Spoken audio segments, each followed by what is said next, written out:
Hello, hello, hello. I'm very sad because my camera quality is still terrible because I brought a fancy new MacBook, and then when you put your phone sideways, they link automatically to each other. Last night it was working perfectly. Could I get it to link today? No. So you have grainy pool, but hopefully all is well. So just go through this really quickly because we have a couple of people waiting behind the scenes. Hello, Ben. Thank you for tuning in. Hello, Tree. How are we doing? Hello, Fee. How are we doing? Fee is probably running away from me because half an hour ago I was having a mental breakdown. Hello, Tree. Hello, Viv. Where are we going? Hello, Paul. So stoked for this. I'm glad. Me too. We've had some good conversation off air, so hopefully it shall continue. Hello, Dan. Am I missing anyone? Hello, Matt. Congratulations on your new addition. Hello, Serenity. How are we doing? Do-do-do. Bailey is here. Hello, Bailey. Hope you're well, my friend. How are we doing? How are we doing? How are we doing? Lindsay, hello. How are we doing? How are we doing, everyone? Wow, this new laptop is so much faster. Just brand things. How are we doing? Hello. Johnny, how are we doing? Jody, how are we doing? Pixels are us. It's terrible. In a minute when there's three of us, there's going to be no issues. But this, I don't know why it's so bad. Like, I'm going to keep trying throughout, but oh well. It's been and done. Okay, so quickly get into this. I haven't got anything prepared because, it's me. So let's start with Patreon. So let me get rid of Fee's comment. The biggest sponsors of this podcast is obviously you guys. So everyone that supports me that little bit more than a like, comment, share, and a subscribe gets entrance to the private Discord where you can nerd out with a bunch of us and find out about guests and other different bits and bobs. Nothing really too fancy. All the tiers are exactly the same, and from as little as £1 a month, you can join over there and basically nerd out with us. Am I selling it? Am I selling it yet? Link is in the description. Now, another couple of sort of, I guess, collaborative sponsors. Obviously, HabiStat. For those of you that don't know, I am now the brand manager of HabiStat. I want to be very open and honest. And obviously, I'm going to be supporting myself through my brand. I don't give myself anything for it, but I'm hoping I can make a difference, and I believe in myself. So if you feel like you want to check out HabiStat, share some stuff on social media and bits and bobs. Link is in the description. And lastly, Responsible Reptile Keeping. Wow! So the guys over there at Responsible and girls at Responsible Reptile Keeping, we have been in conversation. And for those of you that don't know, they are effectively a US ARC for America, and they are fighting the good fight to protect the species of animals that we keep. And they are basically showing legislation and sort of misdemeanors and propaganda, and they're highlighting it in ways that are digestible for people that don't understand it, but also at the same time, like myself, I don't really do much in the way of fighting antis. I'm aware it's there, and the idea of my animals being taken away from me is disgusting, but I don't really do anything about it. So I represent, support, and do pay myself for Responsible Reptile Keeping. So if you guys are interested in joining them, I think it's £4 a month is their lowest tier, to help continue to fight the good fight, so we get to keep these animals that we all love. And their link is in the description. I think that's it. I'm gonna get like fancy things made up, but honestly, my life's been a mess. You've got to deal with what you've got to deal with. I think that's it then. Right, let's introduce the co-host. So, for those of you that watched last week, we know I have a co-host now. Here's Michael. Hiya. Hello. Hello. Hello. We have a question. Yes. That was me. Oh. So I'm on Anna's phone. Yeah. Oh. I can't be bothered logging out. HabiStat was one of the first people to join Responsible Reptile Keeping. Thank you very much. Okay. When they started, like ages ago, pre-Paul, they were one of the first. So there you go, Lindsay. Anyway, how you doing, mate? You all right? Yeah, not too bad. Cheers. I'm at the mother-in-law's house, so it's a bit of a different backdrop. But yeah, if you hear a screaming child, it's because my daughter does not want to go to bed because she's having far too much fun. I'll mute the mic if it gets too loud. Elijah was up until like 11 o'clock both days on the weekend. And last night it got to like 9:30. I was like, no, look, you need to go to sleep now. You need to go to sleep. And about 10 o'clock he come in and was like, I'm hungry. Can I have dinner? I was like, good having me. But yeah, anything you'd like to address, say, do before we introduce this week's guest? I'll let you introduce the guest as well, actually, and I'll can do. But yes, obviously, this is a you guest. I'm the co-host. Yeah, so of this podcast. This was someone that I've been following for a very long time, and one of the first content creators I really started following when I got into reptile keeping, years and years ago. We've had quite a few conversations as well over the years, mostly because we've got quite a shared interest in a lot of the lizards that we keep. So yeah, I'm really excited for this one. And when you asked me to join, I was like, right, well, I've got a few people lined up that I think would make really good guests. So there we go. Well, yeah, I'd like to introduce him. Without further ado, everyone, it's Alex from Alex's Agamids. There we go. I always say agamas because I always think these agamas. Basically, Alex, my other half, has a bit of an affinity for agamas. We have a bearded dragon, Dilophosaurus Lophosaurus, and then the Brzezowski toadheads are the agamids I keep, and Fee is obsessed with all of them.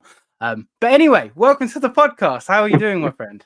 I'm doing great. Thank you so much for having me. I have to say, this is my first time ever doing an international podcast. So there we go. Mad props to you guys for getting me overseas finally.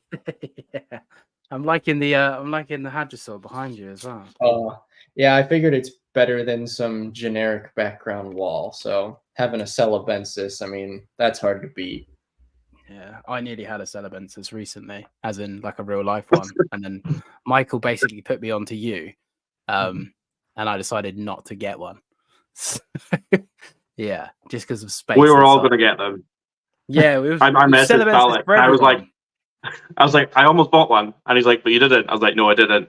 He's like, probably a smart idea. Yeah, as an import, they need a lot, but honestly, I mean, you've got, I want to say, Ben Owens over in Wales. Yeah. He's rocking. I think he's on like F3 generation Maluctan sailfins. That's Hydrosaurus ambonensis. And then I know he picked up a big group of mixed imports. So he's got Celebensis. He's got what I choose to call the southern phenotype of Hydrosaurus microlophus. Based on the scale count data and averages that I've got from looking at imported specimens and like their overall morphology, they're probably a subspecies that just needs to be classified. But yeah, if you ever want Hydrosaurus, go captive bred if you can. They'll be over there. So Ben's doing good work with the species. That import, he got first pick, and then the shop obviously released what was left after him and somebody else bought a whole bunch. And then Paul messaged our group chat. He was like, "There's a shop. They've got a couple left. I think we should all get one." But yeah, it was after he'd the same import. He brought a load of the Dilophosaurus as well. Greedy Ben, buying all the goddamn cool lizards. I managed to find a pair, thankfully, but I was going to buy them, and then they were like, "Yeah, Ben posts on Facebook, and he's got like 10 of the things." I'm like, "Damn it, Ben!" But yeah, no, he is doing amazing work. I'd love to have him on here at some point. I've spoken to him briefly, and yeah, he is generally doing great stuff. So fair play to him, and I'm glad he got them because at the end of the day, when wild animals come in, they should, in my opinion, be going to breeders, especially breeders that have already got their stripes. So yeah, I am glad that, all jokes aside, I'm glad that he got them. Yeah, and I mean, especially when you're dealing with wild caught, I think one of the most serious points of dealing with any animal that's coming straight out of the wild is just the process of acclimation. And if you have minimal experience with that, if you have, I mean, with any, and this goes for any species, like I've done internships where I've worked with obscure wild caught colubrids. You know, some of my favorite colubrids are like the Ptyas genus. And we got in like at this place 2.2 Ptyas nigromarginata. We had a pair of Ptyas carinata that came secondhand from Dan Maleri. You know, like those are really sensitive animals because, you know, no matter how naturalistic you try to set things up, at the end of the day, you're going from a biome, which we have a rough idea about, and it's going into a box that we think we're doing the best we can at that. And so, someone like Ben, it's, when you're buying 10 Lophosaurus, Dilophosaurus, and honestly, any of those sit and wait agamids. So, that's Lophosaurus, you've got Gonocephalus, you've got Hypsilurus, some of the Calote, like there's so many different genus within that Indonesian, Indo-Australian archipelago. But regardless, I think the niche they fill is pretty much the same. And hydration, temperatures, UV, it's all super important to have that dialed in, because those wild caught animals are just so much less forgiving than if you were to find captive bred. But it's how it goes, And I think it's it's always best to get them pretty much straight off the boat, because then you're not subjecting them to this pet shop environment where they're trying to do, good pet shops are trying to do the best they can, but also they need to run as a business, so they need to be able to see. It's not a good environment for that type of animal.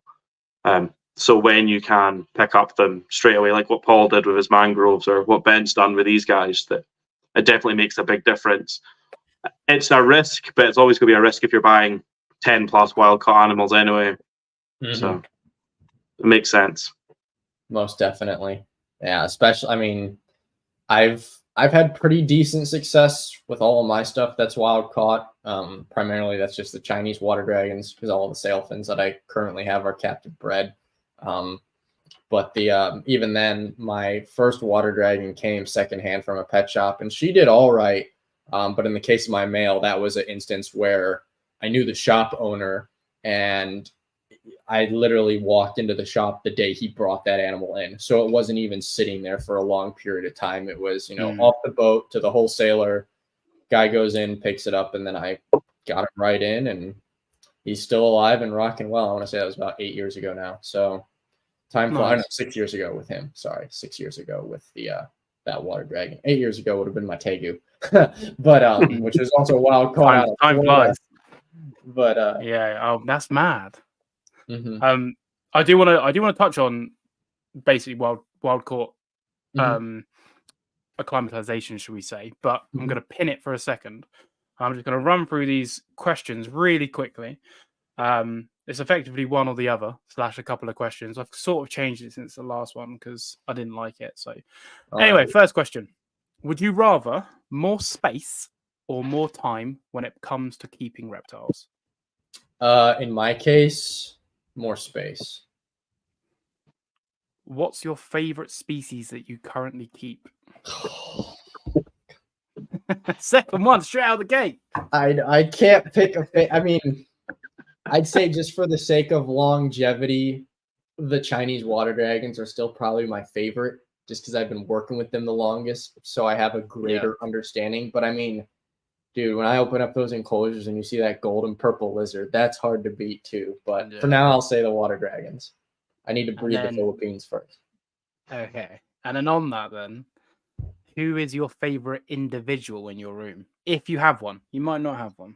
Oh, favorite individual in my reptile room? I know this is going to come as a shock, dude. My normal corn snake hash, man. He sits... Oh, nice. That's one of the first. That was one of my 2 first ever pet reptiles. He's always basking. I've got like a deep heat projector in there, and then I've got like we have the VivTech LED UV lights, so like he regulates his IR, B, and A output, and it's cool. I keep him naturalistically, if you want to call it that. So it's just really rewarding, like to wake up before I go to work and to see him basking every day. He's a really confident snake. And I love, the lizards. That's what I'm known for. But it's just from an individual perspective to wake up every day for the past 15 years and to see that snake. It's like, man, that was my first snake. He's still with me. He's rocking. I think that's cool. I know that might sound cheesy, but no. You used to have your was it toothless? No, Michael. No. I started with a beardy when I was in high school. He passed away when I was in college, and then I got another beardy during this time frame of reptile keeping. Because it's not common that it's a really uncommon thing, which maybe we can touch on in a bit, but it's really an uncommon trait in this hobby to still have your first pet reptile. So that's cool. I like that, man, and I'd like to come back to that if the conversation goes that way, because myself included, with animals come, animals go, and I'm very guilty of that, and I'm very vocal that I'm very guilty about that. But okay, well, kind of leads into this question very well. What's one thing that you don't particularly like about the reptile hobby? Not one thing. Say probably just the way, I guess. No, I have a lot of things I'm not a fan of. I would just have to say I'm not a big fan of the showboating.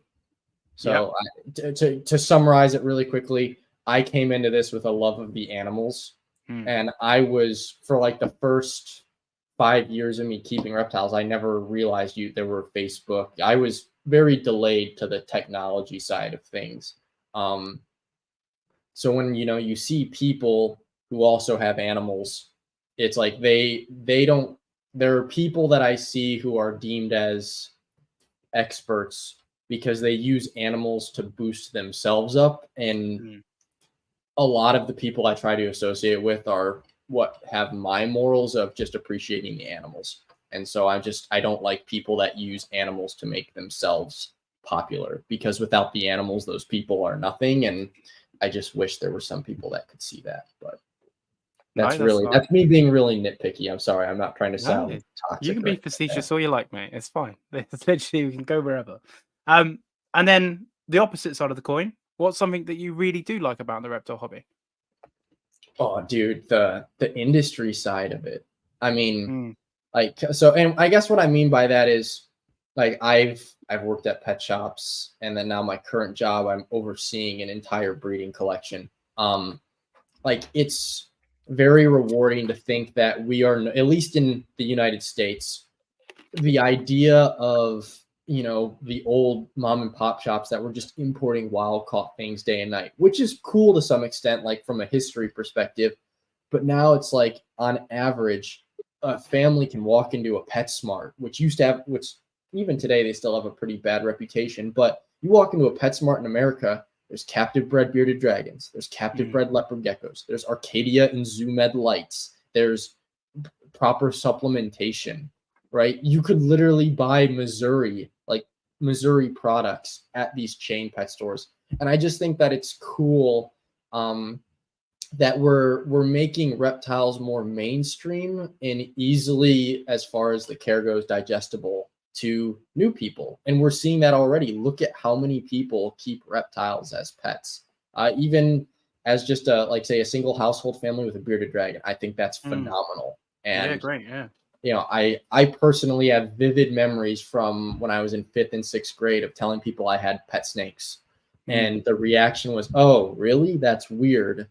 And yet nowadays you say, yeah, I keep pet snakes. I've got spiders or whatever. And somebody's like, oh, cool. My cousin has a bearded dragon. It's more normalized, and it just makes me feel more welcome. And it's because of that aspect of the industry improving that, we're getting somewhere. And we all have to start from somewhere, and I think it makes me happy seeing that people who want to start somewhere are going to have a much better time starting than, say, I did, and the people that kept reptiles before I was alive did. So that's what I'm very thankful for, and something I really like. People in the comments might decide to troll and disagree with me now, but Michael, I'm seeing a lot of similar lines between myself and Alex. A lot of similar philosophies. We've only been doing it 20 minutes. Well, interesting. What is, if you already own it or if you don't own it, what's your dream species? I got it. It's sailfin. I've wanted those forever, and I've got 2 really beautiful girls right now, and I'll hopefully be picking up a pair this October. Nice. The Philippine sailfin. Down the line, the long-term goal, when I actually have the space, is to do all 5 species, but you can only have so much room for Hydrosaurus, and you don't want to go minimal with them because they will fail to thrive. Yeah, you see that with piranhas a lot.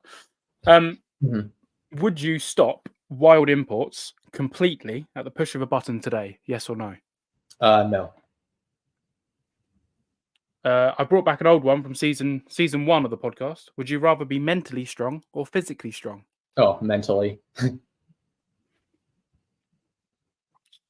What's one species that you would ban importation of today?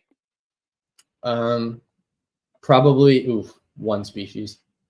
I think I'm still going to go with or a sulcata. genus if you want to go. Okay, I'd say just sulcata tortoises.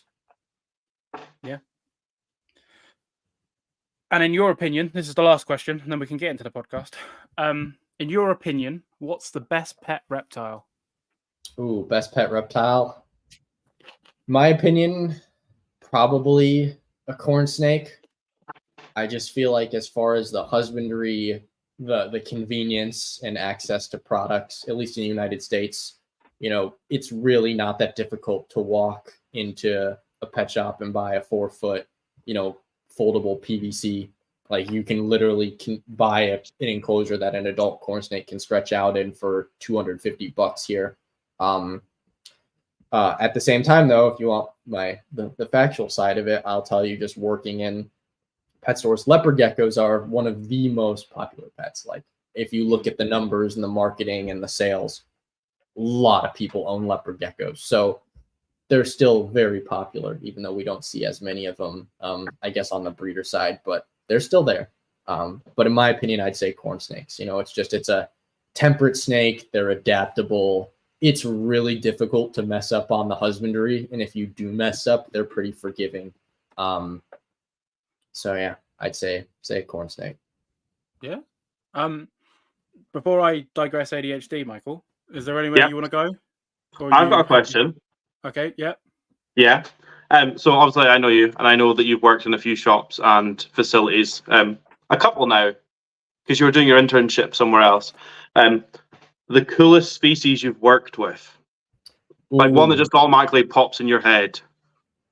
You'd probably appreciate this, Paul. I've worked with Salvadori. No, not Salvadori. Varanus uwanawai, a Halmahera blackback. Tricolors. Yeah, tricolor monitor. Fun fact: the species, I don't know if you know this, it actually got its name because of the holotype when it was preserved. It was poorly preserved, so the tongue was 3 different colors. But then when you actually look at the live lizard, it's got the black back, the yellow dorsum, and then the blue tail. And it's just ironic because they named it originally for the color of its tongue. So hence why, if you look at any old literature, they often refer to it as like the Halmahera blackback monitor. Or we call them tricolors in the hobby. But yeah, uwanawai was pretty cool. I love Dorianus. Out of all the monitors I've worked with, that's just I like that they're smaller. But I love Salvadori. I worked at a facility that they actually ended up breeding Salvadori. I wasn't there the year they bred them, but uwanawai are just cool. I mean, they're kind of like the perfect evolutionary representation of like a Dorianus complex animal that adjusts to fill the niche of Salvadori. From what I understand, they eat a lot of birds and stuff, and just sort of like an all-terrain monitor. But that would probably be my favorite as far as many crocs. Yeah. I mean, Dorianus is literally the same snouted. Uwanawai are a little bit more Indicus-esque with a bit more of a pointed snout, but Dorianus, I've had a Dorianus before, and they are the smartest lizard I've ever encountered. They're crazy. Guy I know in Illinois just got his second clutch of fertile eggs from him, so he's got 2 clutches incubated. Oh, sick! First dude in the United States to breed him. But I don't think anyone in. I want to say the Jayapura orange spot type, because we've got like the Cyclops Mountains that come in the quote unquote, they label them pastel Dorianus, but his are like that's my personal favorite. I love the orange, and like I said, at the collection I curate, we've got one there, but no intents to breed them at the moment. In our setup, we don't really have the facility to breed them, so it's just a cool lizard. But yeah, if I ever had the space one day, that'd be a lizard I'd like to attempt to breed. But that's the thing, is I've tried to live vicariously through my work, and that's by I want to keep animals that I'm extremely passionate about. And if I get the chance to work with something, then that's what I'm going to do. I don't have to breed it necessarily to appreciate it. And so, like I said, at the internship, I don't think I'll ever keep croc monitors. They're so cool. I loved working with them, but it's just, I mean, it's a big 9-foot arboreal lizard that could literally kill you if it bites you across the wrist or something. And I don't want to deal with that. Same with, I'm always on the fence with like keeping venomous here, because now that the state I moved to, you technically can privately own venomous. And like I've got a buddy in Nebraska who breeds eyelash vipers. That would be like the one venomous I think I'd ever consider keeping. But it's just like, I've sort of value not wanting to die either. It's like if I want to work with, like I've got a timber rattlesnake in my office at work, and it's cool, but like I'd rather just have it at work than, own it myself. I'd rather have sailfins or water dragons. So that's sort of, I guess, what I try and do. It's like I love snakes, but that's why I have 3 pet corn snakes and all of the obscure colubrids. I'd rather just work with them, because at the end of the day, I'm going to see them 5 days a week anyways. Yeah, no, I know what you mean. I sort of tossed and turned with the idea of just one cool, amazing pet, and it would be something like a Varus or a Salvadori or something like that. But I think, the truth being told, I'm a collector and I enjoy having numerous animals rather than just one. Because if I was to get a croc, one, I wouldn't get a croc the whole time I have a child. I'd have to wait till my child's an adult. And 2, it would take up my entire room. So it's like, plus I don't know what they are in the States, but they're like 10 grand over here. And don't get me wrong, I'm not saying it. Yeah. You guys are breeding them over there. We're not, we just keep getting a bunch of wild in that people just go, oh yeah, they're really cool big lizard. Yeah, I'm going to get that. And then they just end up dying or becoming fat. And it's just like, well, that was a waste. So yeah, and people don't treat them with one of the facilities that I first volunteered at. I was 14 years old. And apparently the year before I volunteered there, they had a crocodile monitor, and they had an idiot intern that hand fed it and actually bit his thumb clean off.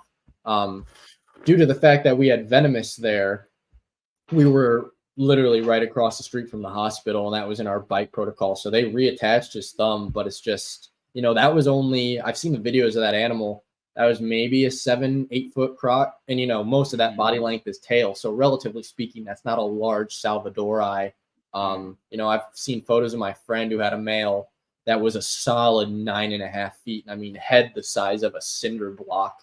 So, if you're talking a small one could detach a thumb, it's just not worth it. Yeah, like I said, it's a niche. I mean, like any of the lizards that we've just discussed, and any of the lizards that you keep, especially with your collection of monitors. Like I used to keep Indicus when I was in high school. My ex, we had a pair. We never bred them. They were young, but that female, she was maybe 30 inches. She absolutely lacerated my my left index finger. And so, I can feel it, but I've got permanent cartilage damage there. And like I said, that was a 30-inch lizard. You look at, I've seen the videos of your girl, I want to say Mango. And Mango, what, she's full grown. Like if she were to, yeah, she's 28 inches. Yeah, she's not big. Yeah, so it's like if she were to totally, go at, get a grip on you, not that would ever happen, because I've seen the way you work with her. You're very responsible about it, but it's just sort of, it would mess me up. Yeah. There's no secret. Like if she got me, if I was a twat or I made a mistake, I've recently just got a new job where it involves me typing, so I still need my fingers. But I used to be an electrician, so one injury, that's me out of work. Exactly. And it's just like, then I was self-employed, and okay, fine. Oh, got bit by a lizard. Yeah, cool. But now I can't work for 2 months. I'm not earning any money, and I have to sell them all because I can't afford to keep them. Just for what? Because I'm like trying to hold, it's not, it doesn't entertain me. Even Prasinus, like I've been bitten a couple of times by Prasinus, and even then, every single time they've been eating on me, and they've caught me with their teeth. And I react really badly to the saliva. Venoms. Yeah, but I swell up, my hands goes numb. Let alone Indicus or Dorienus or Salvadori or Varus. I heard panoptes are quite dirty, like bites. So it's just not, for me, it's not worth it. So there's a big responsibility with keeping lizards.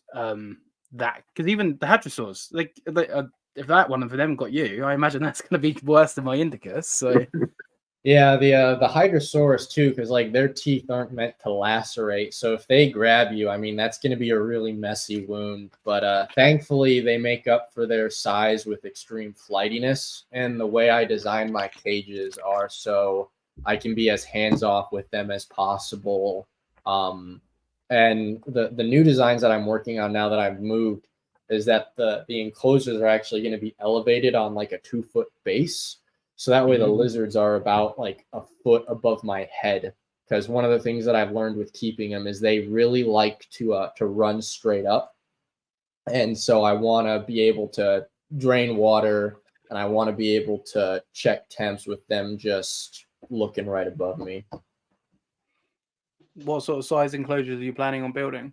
So right now they're sort of like, I guess, at least in the US, the standard Hydrosaurus cage. So they're gonna be about 5 feet long. They go back about 3 feet, and they'll be about 7 feet tall total. And I know a lot of people are thinking, "Oh man, that's crazy small." The thing that you need to remember is it's based on the volume of the cage. And so when I visited Scott Corning, a lot of his cages are that size, and what he does is he just pairs them in there, but then he takes the female out. And that's because you still want to provide, and I apply the same philosophy to my water dragon keeping, but it's just a little bit smaller because, it's a 30-inch lizard instead of a 3-foot lizard. And pretty much what this does is it allows the lizard to still maximize their, I guess, fitness. I've got big branches and stuff in there, shelves. And what that does is they can move up and down, thermoregulate, do what they got to do. And then at the same time, they can drop straight down, dive into the water. And it just prevents them from working up the speed in a big enclosure to bash their face. I've seen so many sailfins in zoos here in the United States where they're kept in these big 12, 16-foot cages, and every single one of them has got the most beat up face. And if you saw the photos of sailfins from the thumbnail, their faces are perfect. So it's definitely an interesting conundrum because there's a lot of talks about like welfare in the community and big size enclosures. And one of the standards that I tried to follow was, I want to say it was actually you guys in Europe that posted something about the minimum size cage requirements. Yeah, we did. And it was the idea of doing with arboreal lizards, and specifically in the case of Hydrosaurus, because they've got such a long tail. When you say a 3-foot Hydrosaurus, you're really talking a snout to vent length of about 9 to 10 inches. And so I tried to follow it along that line of multiplying the snout to vent length roughly 4 times the total, the snout to vent length. So that way they can still move. I don't want these animals being egg bound or anything like that because they're just lazy and fat, or more so because they can't move. But I try to make it so I can maximize the space. The lizard doesn't beat itself up, but it can still do the things it would naturally do. It can climb, can breed on the ground, they can dig in the nest boxes, and then they can soak in the tubs and whatnot. So it's sort of an interesting conundrum. It's one of the reasons why, I don't post setup pics, because I don't want to deal with some idiot on Facebook telling me I'm neglecting my animal when their lizard has a missing nose. But it works. And, especially once the, as far as the longevity, speaking of the animals, like more so in the case of the water dragons, like I've got a female that was breeding last year at 10 years of age. She's lean, she cycles. I follow the same sort of standards and care parameters. So for somebody to tell me like my cages are too small, or, you're a minimalist, I'd argue that, I could go bigger, but then is it worth going bigger if the lizard's going to slam its face into the side? Or why don't I maximize the usable volume so that animal can still act like it does in the wild? And what I'm seeing is animals that are living, these, in my opinion, a very relatively long reproductive life. And I'm hoping I have some of these water dragons even longer. So is it controversial? Yes. But what I found is I would rather see a happy, healthy lizard still acting the way they should be in this style of enclosure that I've designed, without them ramming their face in for the sake of, naturalistic and ethical. And, you slap it on a label and suddenly you're the best Hydrosaurus keeper ever. And then 6 months later, it rubs its face on something. So that's sort of where I'm at with the setups. Eventually, I'd like to go bigger.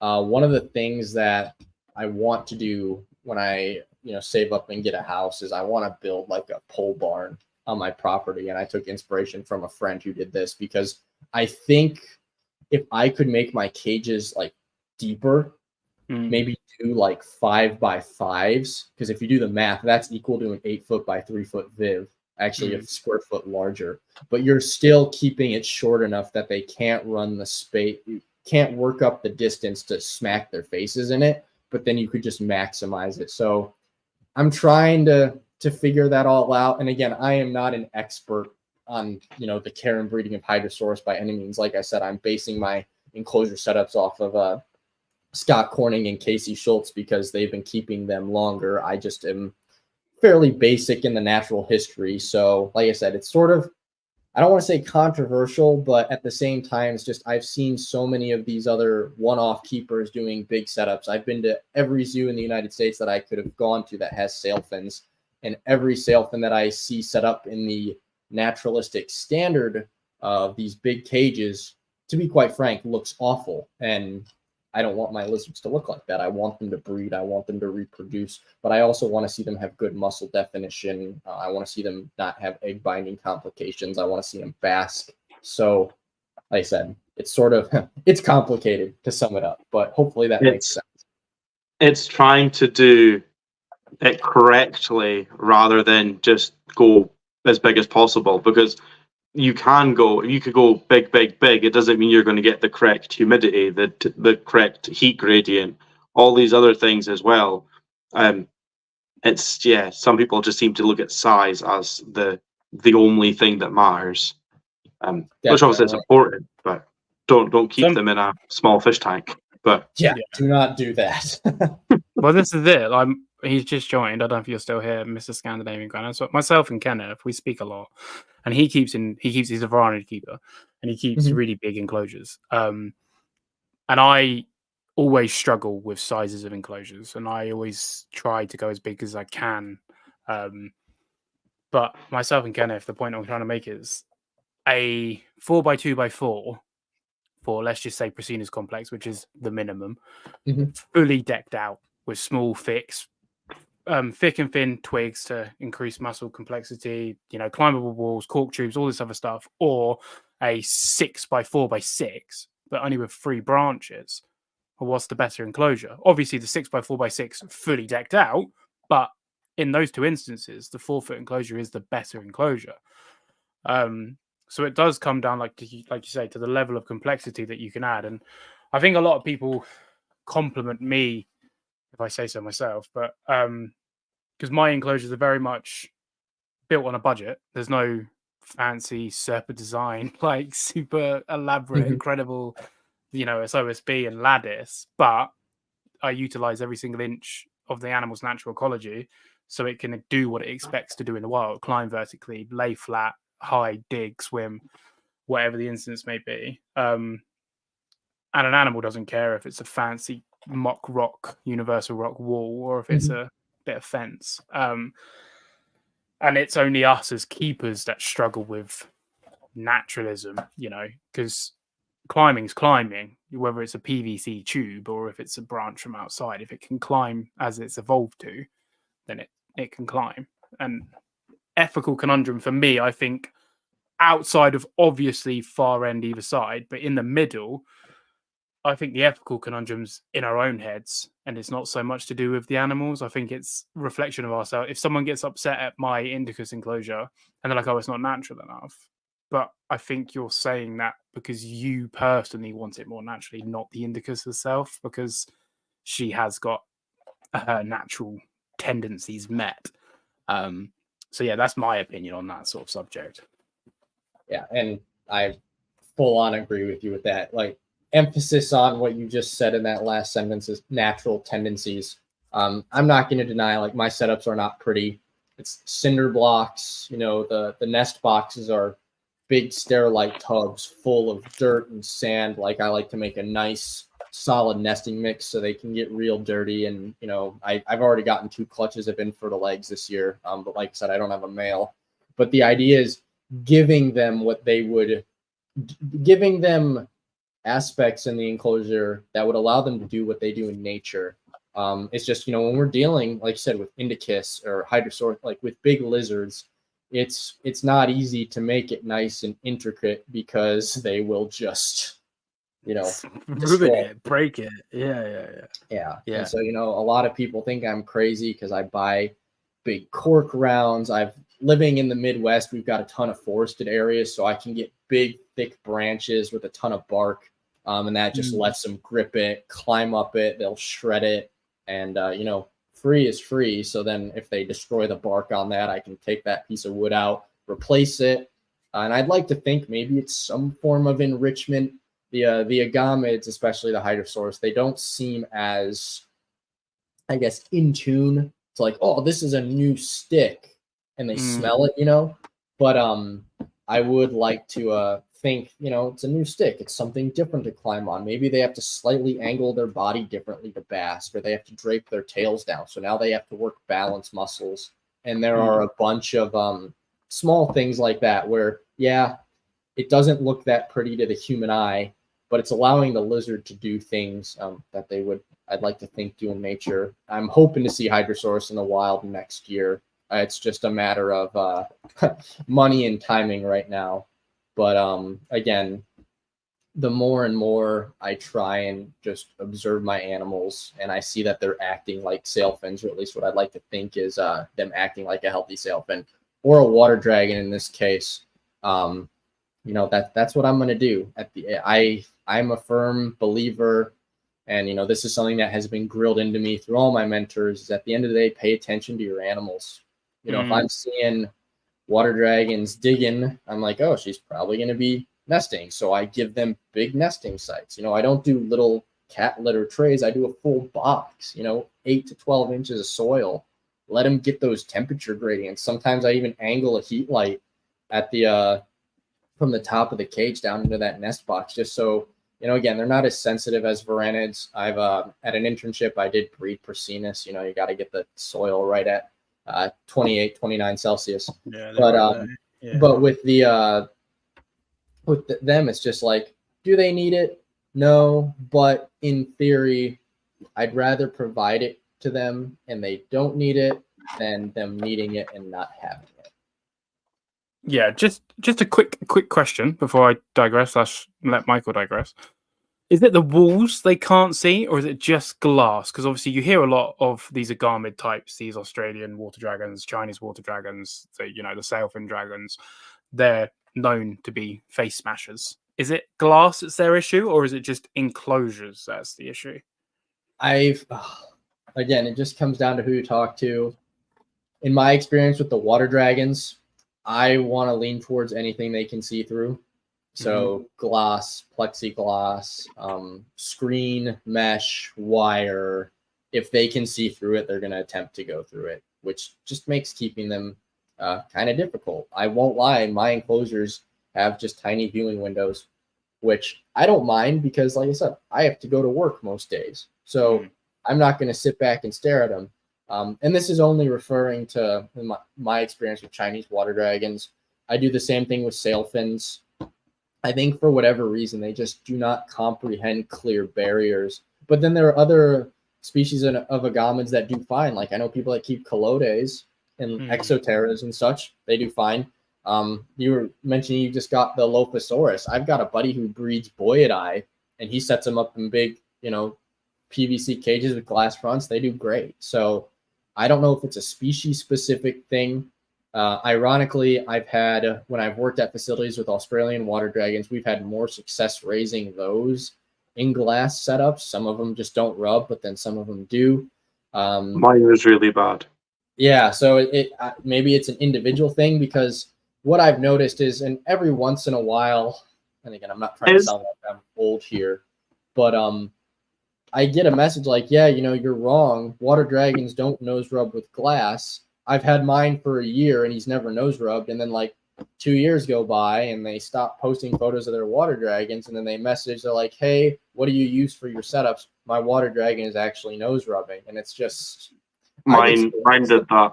He was about 6 months, was fine, no issues. And then all of a sudden, as soon as he realized, and then, because I spoke to you about it, and I pretty much just had to cover everything.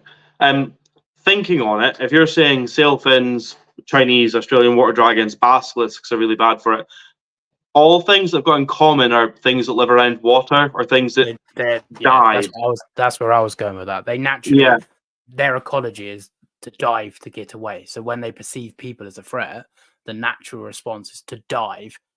So I just on that though, I remember, so my reptile room is a converted garage, so it's just off my living room. I remember watching TV and all I hear is bang, bang, bang, and it was my Australian water dragon running at the glass.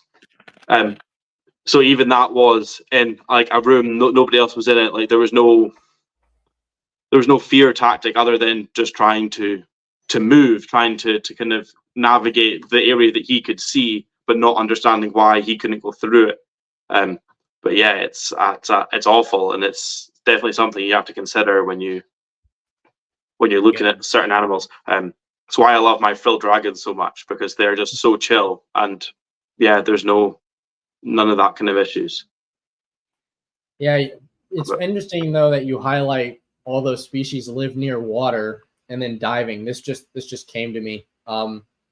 Water's reflective, so maybe they think it's a big pool of water and they just want to smash it. Oh, yeah, okay. There you go.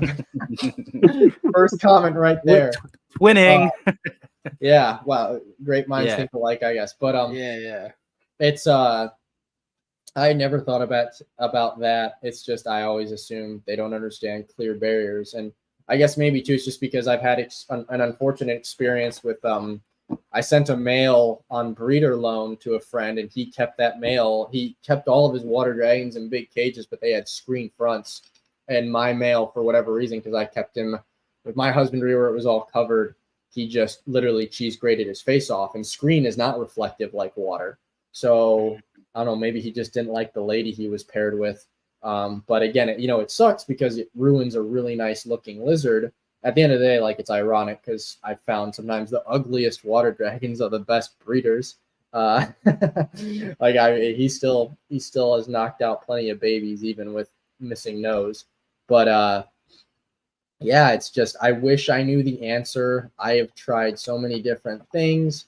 Part of me wonders like if I could make a cage that's just deep enough and then like waste 2 feet of floor space at the front and then make it like 3 feet tall. So I had to do this with Crixus, my Australian water dragon. I just moved all of his, because I had the branches in different areas. I moved them all to the back, so there was no way, because he could climb up them, but there was no way to run over them and jump because they were the back wall, and then he couldn't jump from the branch to the glass without hitting the ground first before hitting the glass.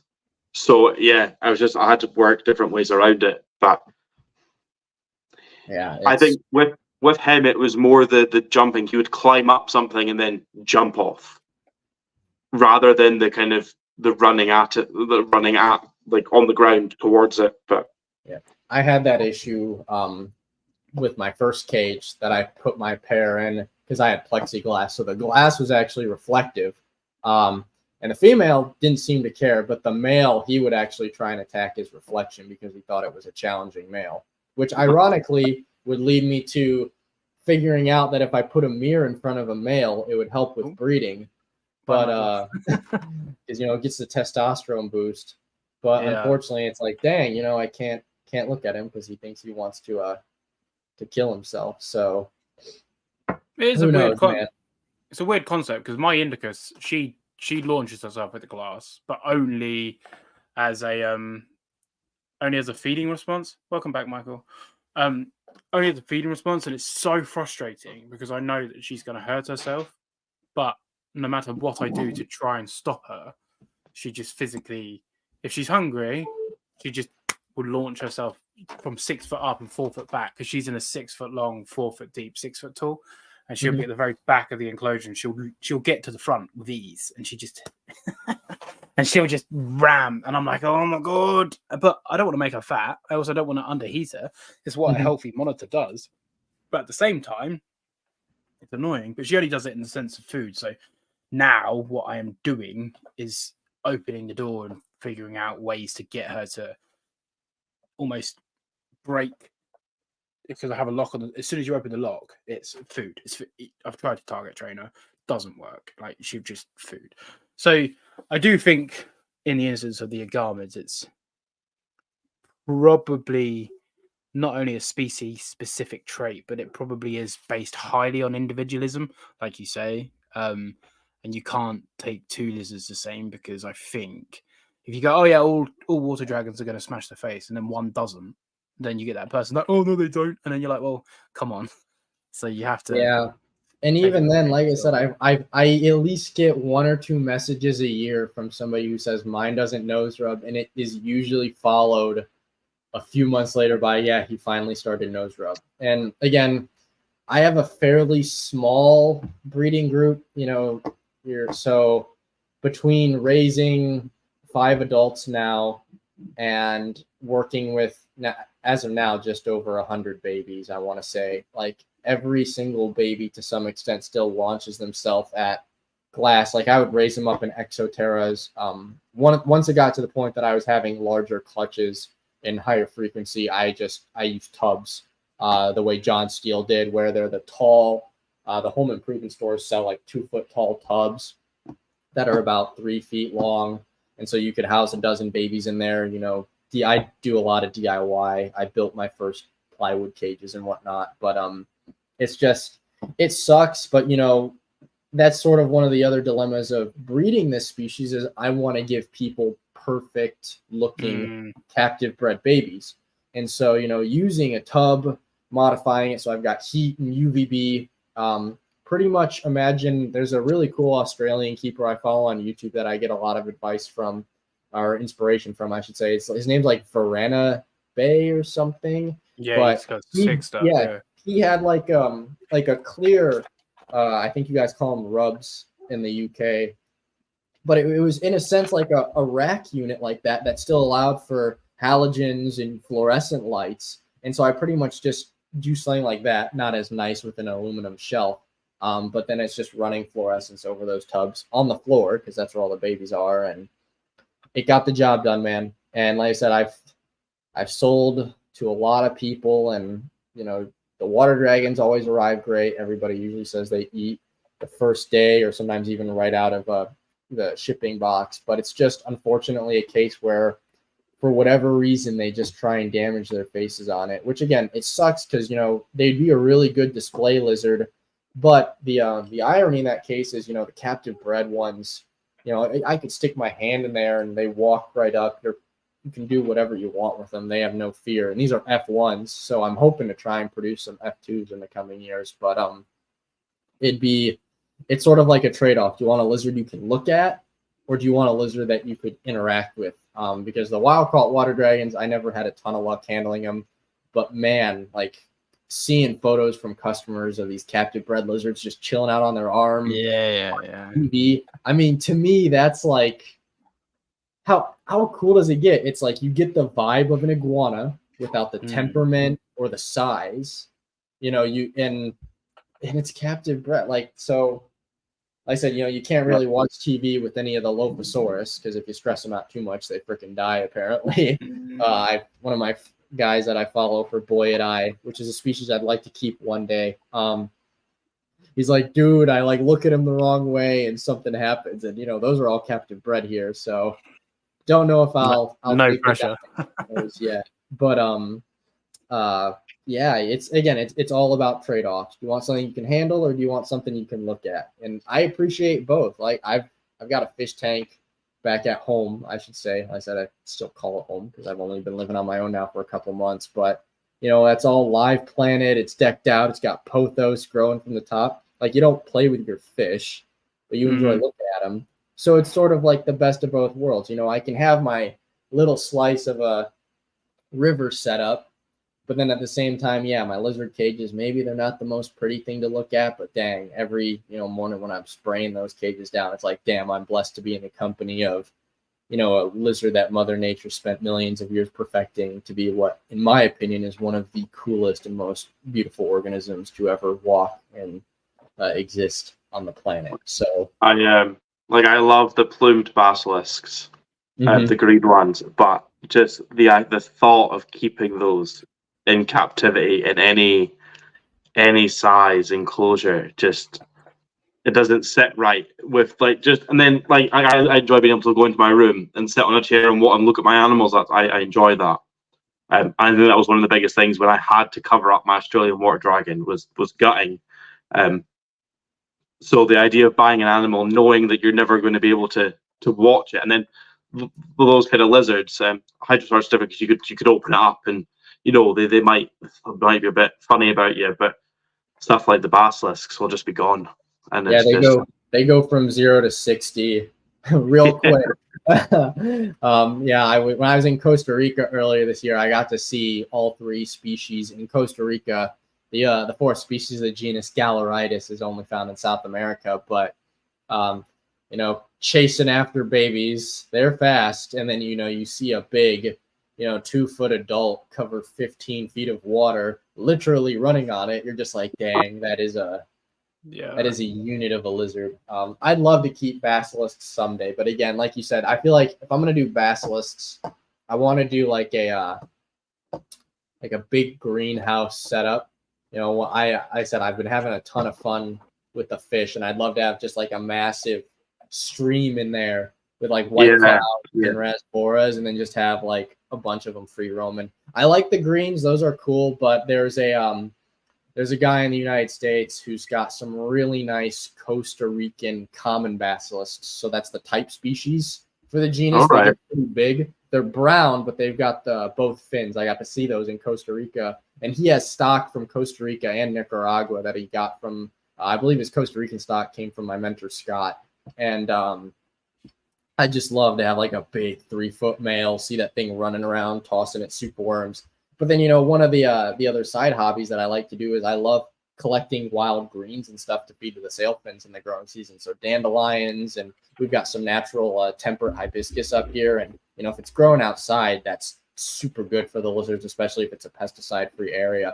And I just love to have, like I said, my own greenhouse, throw some tropical hibiscus, try and grow, like small banana trees, or just ways to be, I guess, more efficient. And then, when you're doing it in a big setup like that, the lizards can climb on that stuff. But that would be cool. When I have the money one day, guy can Yeah. dream. And if there's one thing I've found out so far is that if I just keep working and following my dreams, going for I'll it. get there. Yeah. I mean, if you would have told me 8 years ago I'd be keeping Philippine sailfins, I would have laughed at you. But here I am now. It's like, no, actually, if you work, you can get to where you want. It's not an overnight process. And, I'm always trying to do things better, but it's just a matter of working with what you got, doing right by the animals with what you got. And I feel like people take note of that. At least in the case of the water dragons, before they went CITES Appendix 2, I was competing with the import market, and I never had issues selling them. And I'm not trying to sound like I'm bragging or anything like that, but it makes me happy when people find my work. Hopefully they see that I'm a breeder that genuinely cares about producing a smaller quantity of really high quality animals, and they get the perfect pet Chinese water dragon. I mean, that's what it's all about for me. I had a guy that was on my wait list for 3 years. He had waited since 2018, and he ended up getting some. So I remember I was like, dude, you can buy them from my friend over in Michigan. Like, she's producing me. He's like, no, I want to buy ones from you. I was like, okay, man. And he bought them, and they're doing good from when I last heard from him a couple of years ago. So to me, that's what it's all about, Do you think then that that's a positive side of the influencer type social media where you are able to? Before we go into that, just because we're going, I have one back, and we're changing gear, and I know we are, but just on them smashing their faces before we change gear. Oh yeah. I forget what it's called, but basically there's an evolutionary trait. So, for example, you have a clutch of 12. One of that clutch has just a disposition to be social. Let's say you breed that to another social animal, and eventually, when you're an F10, you get social animals. Do you think you could selectively breed for these species to not smash their face? by Anything's raising a possible, clutch man. up for 10 months to a year. Okay, this one has never done it once. We keep that one. And then you get another, that's just as that hypothetical. But I just wanted to put it out there. And Michael was going the exact same direction as me. And I'm sorry to cut you short, Michael, but I had to get it out. I'm going to forget. So back where Michael was, I'll leave it to you about the social media. People, do you think it's important on the better side of social media? As you were. Sorry. I had to get it out.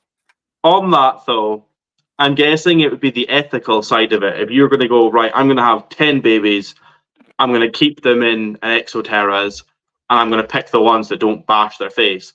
Unfortunately, chances are you're going to get 9, probably all 10.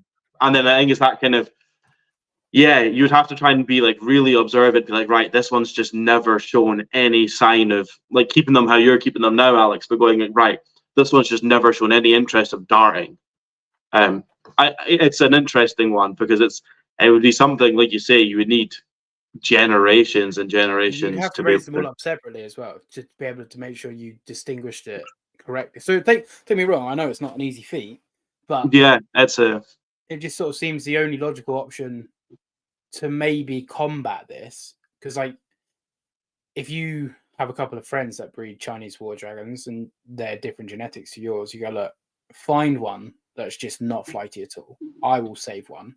Ideally, the opposite sexes. We'll pair them and we'll do the same again. And you keep rinsing and repeating for years and years and years. Because let's be honest, we're all in this for the long. I think I speak for all of us when I say we're here for the animals, and that's obviously where we're going next in this conversation. I'm doing it with Gillenite at the minute. I'm line breeding for purple high patterned. Because I think they're super sexy. I'm not doing it for any other reason other than I want a high purple patterned Gillenite. So I'm going out of my way to find different blood. Like my 2 holdback babies are now completely unrelated to the trio that I have because I've moved that female on. The male's gone on a breeding load. Now I've got an unrelated trio to my babies, so I can continue to do that. And it's a ball ache for me. But if I want to do it, I want to do it right. I don't just want to go, right, I'm just going to keep breeding siblings until eventually I get a purple lizard that's bloody inbred to like whatever. But anyway, so it's an interesting thought. The biggest thing for me is like, so when I finally last year actually held back an animal from my original founding pair. And it's just, I don't know. It'd be cool to try and breed for that. The other thing though is like, I've got animals that I've got demand from some people. Like I've had zoos reach out to me. So hopefully if I breed stuff next year, I'll be sending stuff to zoos. And when I'm picking holdbacks, I'm looking for who's growing the healthiest. And I take a lot of this ideology because I was talking to Heather Moy and Ron St. Pierre at a couple Tinley shows a while back. And it's what they do with bearded dragons, because bearded dragons you can't get exported. And it's just, if I have to choose between breeding for an animal that won't nose rub or breeding for an animal that has good quality genetics, as soon as that thing's out of the egg, is that one eating right away? When I dump a dozen crickets in, you start to pick up on which one's growing the fastest and which one eats right away in front of you. You always get the highlights. I get that with the skinks I breed as well. Yeah, and it's just, again, I'm not Mother Nature, but if I had to guess, if you eat every time food is in front of you and you're basking and you're regulating your D3, you're probably going to do all right in the wild. Yeah. And I would rather pass those genetics on than I don't nose rub, but maybe I'm not the best breeder. Maybe down the line that animal can't cycle eggs properly. So now you have genetics in your stock that is literally pre-programmed to have egg binding issues. I don't want to put an animal through that. We do it. Sorry, carry on. But that's more where I stand on it. Like I've dabbled in morphs and stuff of snakes, and it's cool. It's genetics. If I could ever get my 2019, I had images sent to me from an expo. There was actually a T positive Chinese water dragon that came in. But I offered the guy some money for it. He was like a guy that suddenly got interested in becoming a breeder, and he killed it within 2 months. So it's one of those where if I'm going to breed, unless something really cool and niche like that pops up for the species I'm working with, It's the same thing. I want to say in 2016 there was an albino Weber's sailfin that got into Indonesia, but that was a T negative, and so that thing, T negative, and that thing died right away, from what I understand, because the Indonesians don't exactly have the best husbandry practices. But it's just, I want to breed for animals that are going to do well in captivity from the strongest. Yeah. And I feel like a hypocrite saying that, animals that are going to do well in captivity, but I'm breeding lizards that can't comprehend clear barriers. But at the same time, if you have to keep them, like a lot of people in the U.S. use grow tents for their water dragons, and I can't blame them because they're cheap and they're really easy to set up. So if you do a setup that you can't see your lizard, but it means you get to play with it, you get to interact with it, you get to establish this positive relationship with this animal, I'll take that over you won't run and do a glass fish tank. And let's be real, like, if you're keeping water dragons correctly, you're not going to have a glass fish tank. So you shouldn't be worrying about nose rub, because you shouldn't be keeping them in something that they'd nose rub in. But again, that's just more or less my opinion. I'm not the expert on dragons. I didn't describe them. I'm just a nerd about them. That point on animals for captivity, though, that is a amaze in itself, because one, who says what's good for captivity? Because what I want from a captive is completely different to you and completely different to Michael, and that's completely fine. And just by natural subconscious, I'll hatch clutch a Gilleneye, and I'll be like, that's the one.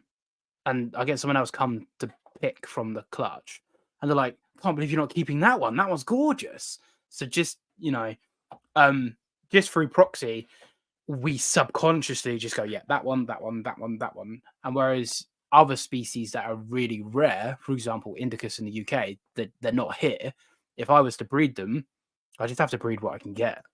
You can't be fussy. You can't be picky. There could be a real munted, horrible, stunted. Now, I don't agree we should be putting that genetic into the hobby, but prior 2022, there was like 3 or 4 Indicus in the whole country. So what do you do? So it's how long's a piece of string when it comes to that sort of stuff. And I don't think you're wrong for breeding the strongest, because I have a strict policy here that if it's not 100% fit and healthy, it never sees the public. That's it. Done. Like, I don't believe in putting weak animals in. Oh, it's a pet only. I know some people say, if it's willing to fight, it can survive. But for me, if it's not going to survive in the wild, it shouldn't survive in captivity. I totally agree with you there, man. Yeah, I don't like the idea of an animal that shouldn't procreate being out there. Because Ackies, I've got quite a nice pair and they're incredibly prolific. So obviously I do have the odd issue with babies. Like, she spits out eggs like no one's business. So they just don't see the light of day. But then people breed siblings to siblings and siblings, and these genetic traits that are in the strain just get amplified because you're not outbreeding it. And then you end up with these washed, brown, horrible, stunted, tiny animals. And it's the same with any species, but in my instance, I've seen it most in Ackies. But it's the same with everything. You see it with corn snakes. They end up with like rounded, stunted noses where they're just inbred. Big eyes too. Yep. Yeah. So I hate the term playing God, but all of us as breeders do it.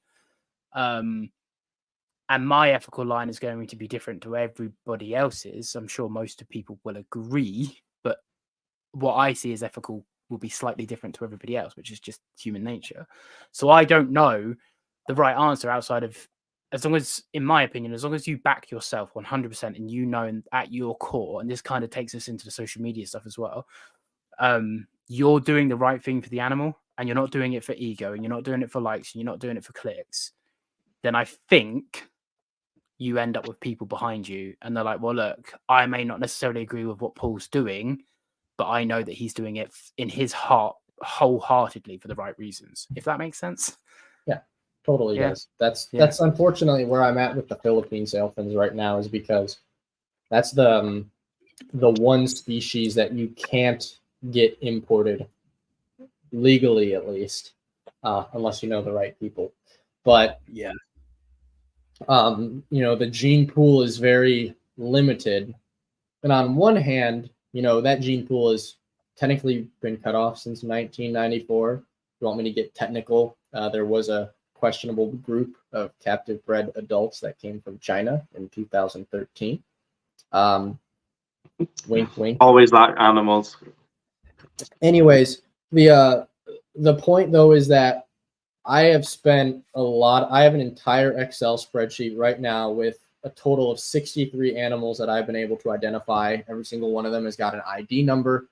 And that includes deceased animals that I just knew about and I've talked with people. But even then, the hardest part is just trying to breed for healthy animals, but trying to avoid direct sibling breeding because, at the end of the day, in the case of the sailfins, we're talking about insular species. So the aspect of line breeding with them, they're more forgiving than, say, line breeding with something that's got a wider range. Because naturally in the wild, your male, who, say, has a generation time of 12 years, he's probably going to be breeding with some of his daughters at least once before he dies.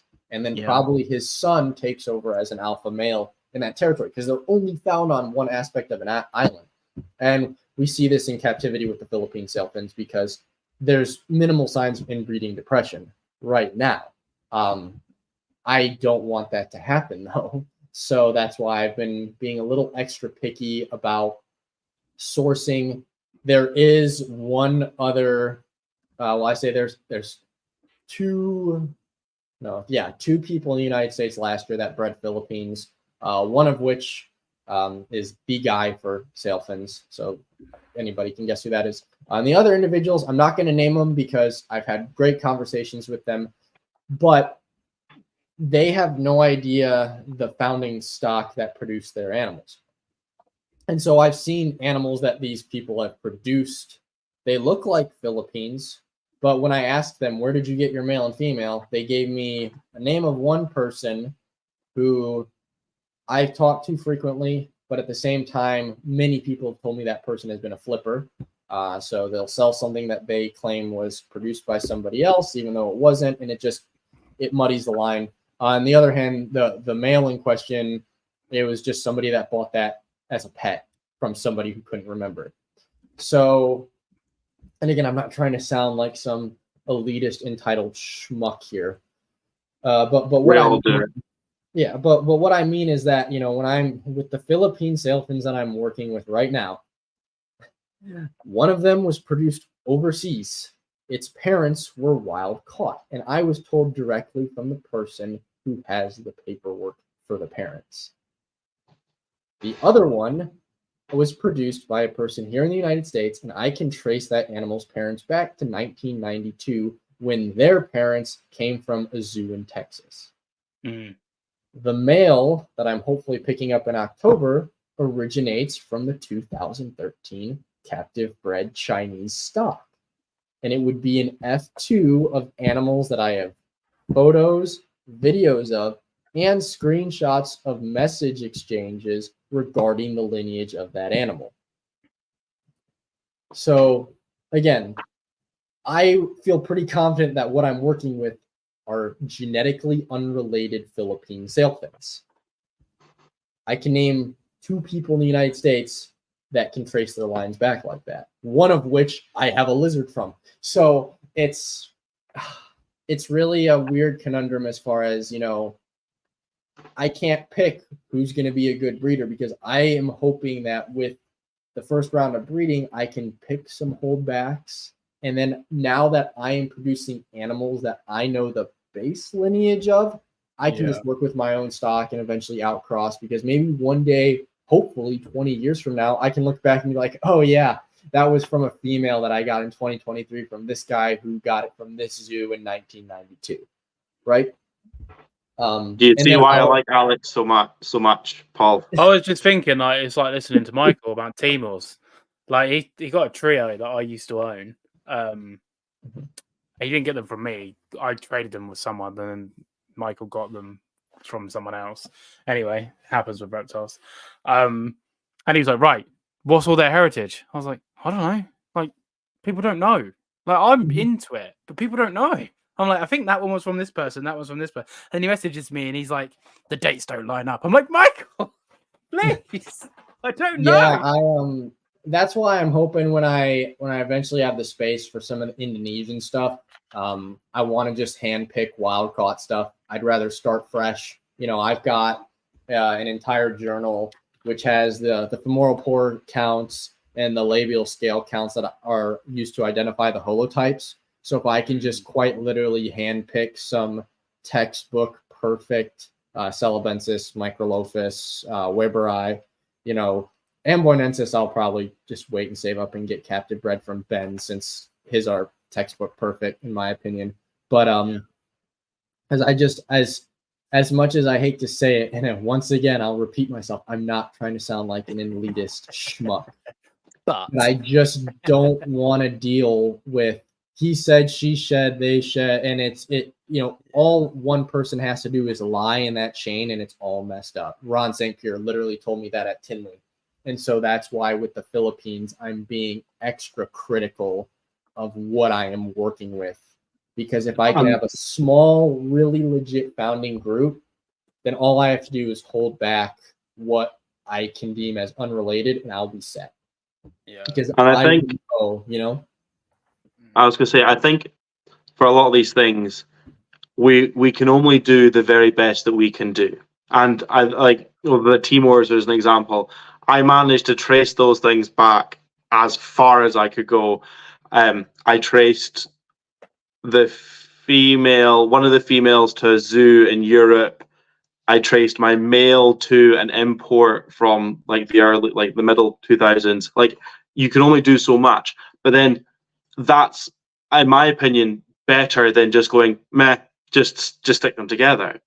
And then you end up with these people that are they're having hybrids, or they're crossing, or the breeding related animals. And like what Paul says, when I asked him about it, and he was like, no, people don't care. People don't know these things. But then it's always like I was trying to find out where one of my females came from, and like when dates started lining up with certain things, you're just like, I cracked it. Like, I got it. And that was such a good feeling. And I think it's a part of the hobby that is like we're not doing it to be elitist. We're not doing it to be purists. We're doing it because it's another aspect of enjoyment within the hobby that just makes it that extra level of fun. And it also will benefit the animals long term. So yeah, I'm gonna question for both of you then. Start with he's running off. We'll start with you then, Alex. So ethical conundrum: do you inbreed to save the species, or let the species die? Just hypothetical species, doesn't have to be anything, but there's only siblings left. Do you let the species die? Do you inbreed? I mean, I would personally inbreed, but I'd try and get the resources to genotype those siblings just to find the ones that are the most genetically unrelated. Correct me if I'm wrong, like even compared to your siblings, I think there's something that says because of how you're getting half of your mom's cells, half of your dad's cells, you technically only share about 45% of the DNA. And that's why when you look at, history in some cases, people would inbreed. Now, obviously with humans, it's way more detrimental once you get down to 5th, 6th generations. But again, like what I was saying earlier, in the case of, say, a Philippine sailfin, that's an island species. So you either are killed right away when you hatch, or you're inbred, but you have the traits to survive. And so then you're just constantly passing on those traits over and over. So that's sort of where, if you've got a pair of something really rare, you try to breed it, even if it might be direct siblings. But then maybe the other thing you could do, and I know this is a case with a hybrid line that's super iconic in sailfins, is you breed siblings from different clutches, just so they're a little bit different. They're not from that same, cluster of sperm cells. Different genetic. Because I'd imagine that's how it would happen again for a lot of those island species. Look at I don't know if it's a big thing for you guys out in the UK, but here in the United States, a lot of interest in locality-specific reticulated pythons. So like Kalatoa, Madu, or Honey Island, if you want to call it that. There's a couple. The point is, all of the snakes in the trade originate from that tiny strain of islands. And there's a lot of them in the trade. So if they could not handle inbreeding to some extent, like we would just see a ton of really messed up looking locality specific retics, but we don't. In fact, we honestly see a lot of really good looking ones, even from the pure lines. If you want to deem them pure, quote unquote, but from the people who take good track of their animals. And that's just sort of where I see it with reptiles again, especially when you're dabbling with, we're talking Indonesian lizards. These are animals that come from islands, often very small islands. The Indonesian archipelago, it's fairly new from, I guess, like a geology or geological standpoint. Yeah. I mean, that's why if you were to take photos of each of the sail fins, and this is something that I want to do, and you look at the way the South Philippines came up and left Ambon, that's why the South Philippine phenotype of the sailfin dragon looks like a Malucan sailfin. It's green and reticulated because it's only been split off by a few million years, which is a long time for us. But from a species perspective, that's not very long. And that's the other reason, as Michael said earlier, hybrids. I guarantee you Hydrosaurus are pretty similar genetically, just slightly enough that we can differentiate them into species per the findings of Seiler et al. 2014. Fantastic paper. You can actually read that for free on Google Scholar. But the point is that it's like you can make hybrids with these animals that are technically genetically different, but they're still close enough that you can make those hybrids.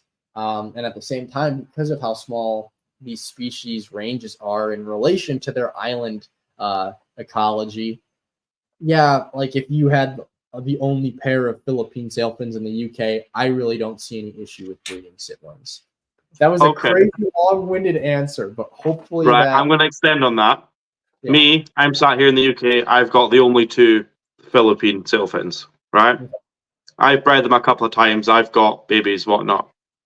Do I continue breeding from those 2 generationally, or do I introduce a hybrid into the mix? Or a different species or a different locality? Yeah, like a different... I don't know my Hydrosaurus enough to pick one out. Let me put it more in layman's terms. Sarong locality Prasinus, Maruki locality Prasinus. They're both Varanus prasinus, the green tree monitor. Now, there is a big debate if they are subspecies, different species, or indeed true localities. Right now in taxonomy, they are the exact same species. There are lots of people in the hobby that say they're localities. There are lots of people that say that they're different species. There are lots of people say that they're subspecies. Anyway, Maruki is an incredibly rare strain in the UK, or line, or fucking whatever we want to call it, right?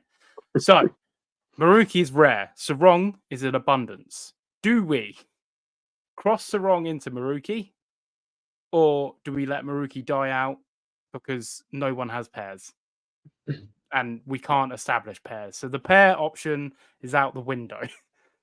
So what do we do? Or there's it'd be that in the case of if you've got such small founder stock that inbreeding will happen within a generation almost. But then if the parents originate from the wild, the problem is bottlenecking. It's not so much an issue for us. I think it's our great grandkids that it can become the issue for, if it's not done correctly. If it is just those 2 are cool, let's breed them, and it's not, like you say, trying to mix clutches and having a baby from one clutch and a baby from another clutch and then breeding those, because that's probably the responsible way to do it. But I think the issue comes, one, is if you're crossing species that aren't like leopard geckos, for example. They're 6 different species or whatever they are, because they all came in as one species, and then taxonomy changed and it was too late. We've already bred them all. So if Prasinus does get split up in this instance, all Prasinus Maruki Sarong crosses are technically hybrids. Now, another conundrum: we're not putting them back in the wild, so does it make a difference? For people that care, yes. Yeah, but then if you don't care, don't buy it. Yeah, that's one of those things where that's ultimately the decision of the owner. You know, if it was going to be Philippine sailfins, I would not worry personally, because you're just going to be cranking out clutch after clutch. The siblings from different clutches are going to be, relatively speaking, other than directly related to the parents, each one's going to have its own individual genetics.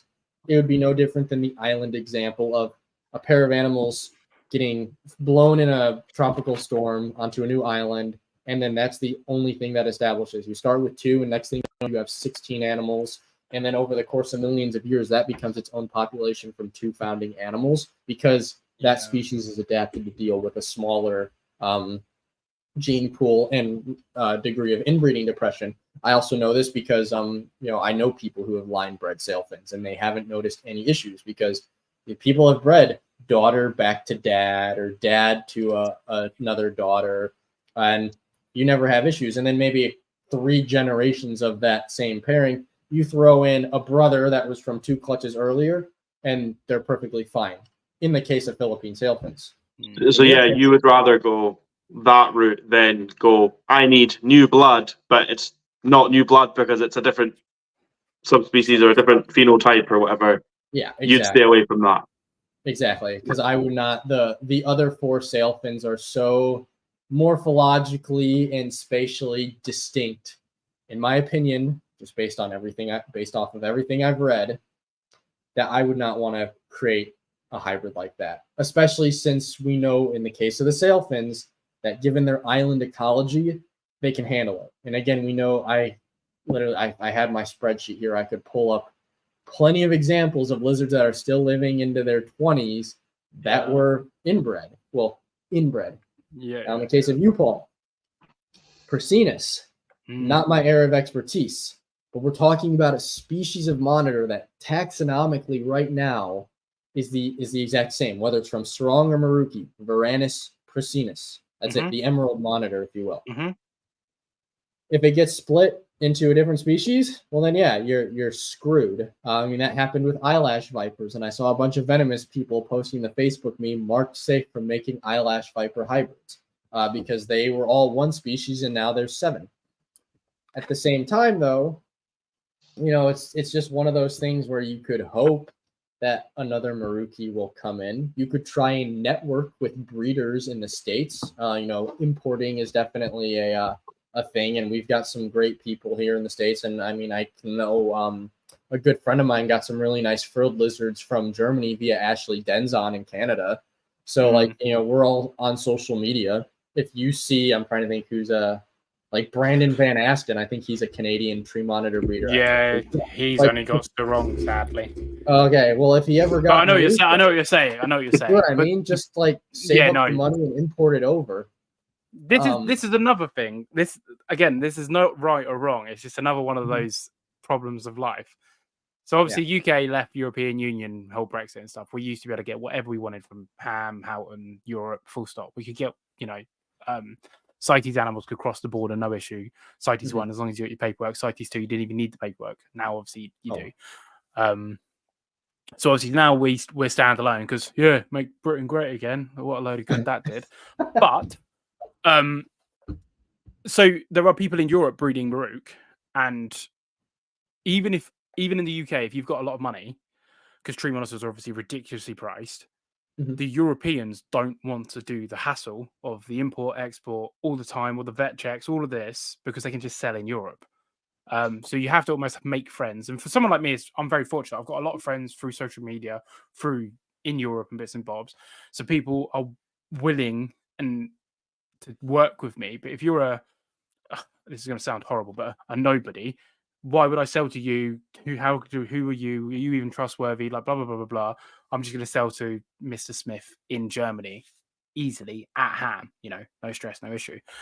And then the other side of that coin is tree monitors are disgustingly expensive. So if you're not a tree monitor breeder, to save up £3,000 to buy a new blood when they're paying $20 for them on Sarong, and they're $3,000 here for wild, it's like, how are we getting free? And look, I get your point, safe, I get it, and eventually you'll get it. I don't dispute that, but it's we're not, as a hobby, we're not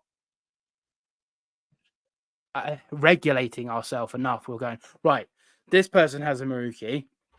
Here's a Maruki. Let's make it happen. Because everybody's like, no, it's mine. I want to do it. Or, no, you're not having it. Blah, blah, blah, and it's all the Or bravado. Or the money. Yeah, money. Yeah, you can have it. $3,000. Well, where am I getting $3,000 from? Have you seen the cost of living right now? I don't care. If you want it, $3,000. And I'm not saying that's wrong. I'm also not saying it's right. I know where I sit on that ethical dilemma. I think tree monitors are ridiculously expensive. I think anyone giving over $2,000 for any species of tree monitor is ridiculous. That's my opinion. I'm entitled to it. If you want to pay $3,000 for a tree monitor, then that's your opinion. Fair play to you. I don't care. It doesn't, it doesn't affect my sleep. So I don't know how the hobby progresses. Like I've been trying to do a breeding loan with my Indicus for about 4 years. It's not happened. I've also now decided I'm not going to breed her because I don't want to risk her dying. So that's that done. I've got her blood now. I've got babies from her. And I've got parthenogenic babies. I can find females and breed them. Fine. The female's now safe. I've secured her blood and I can find a female and I can breed her the long game.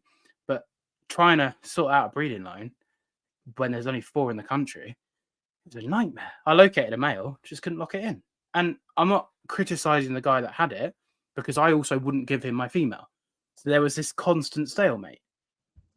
So I don't know how the hobby progresses without you just being an incredibly rich individual that you can just throw your money around and buy whatever you want. Millions of YouTube followers. I don't have that.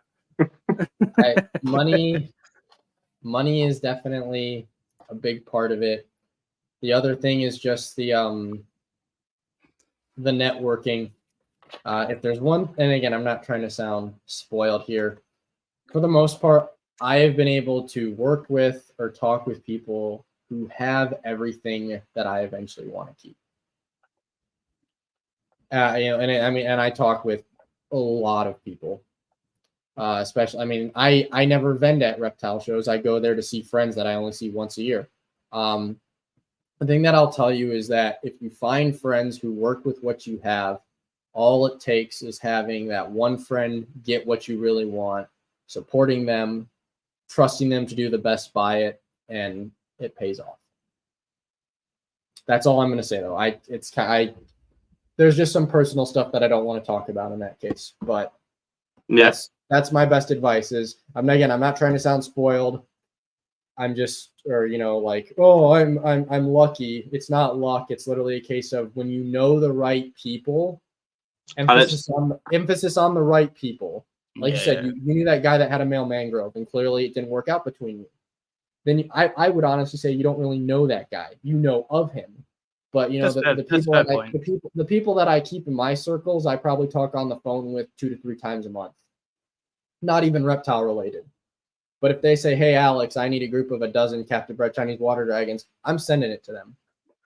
And maybe down the line, if I say, "Hey, I want X, Y, and Z," I get it sent to me. Return the favor. And that these are people that I've now known for 3, 5, some longer years. So it takes time. And I don't know. It's the other thing that I'll tell you is make sure you know the difference between knowing somebody and not being friends with somebody. There are a lot of people in this hobby that I would never, ever let into my apartment, into my house. I would only, right? Out of the few hundred people I know and can get access to anything, be it feeder insects. I do some tarantula work with a really close friend of mine. When I say friend there, I'm talking, this is like somebody that I've known for a while. We went to the same school. That's somebody I genuinely trust. But trust goes both ways in a friendship and in a business. And at the end of the day, we call it the hobby. And even if you aren't breeding to make a living, you are still being involved in the reptile business, the reptile industry, one way or another. So the best advice I can give to you, Paul, is keep networking, talk to people, show your passion, and people, the right person will notice. And when that right person notices, you'll have a pair of Marukis. But So that's all. Thing is, So I'll be completely honest now, and it's kind of something we wanted to touch on anyway. 2.5 years ago, Paul's monitors didn't like I was a no one. I kept monitors, but I was a no one. Had no friends in the hobby, and it was just a me thing.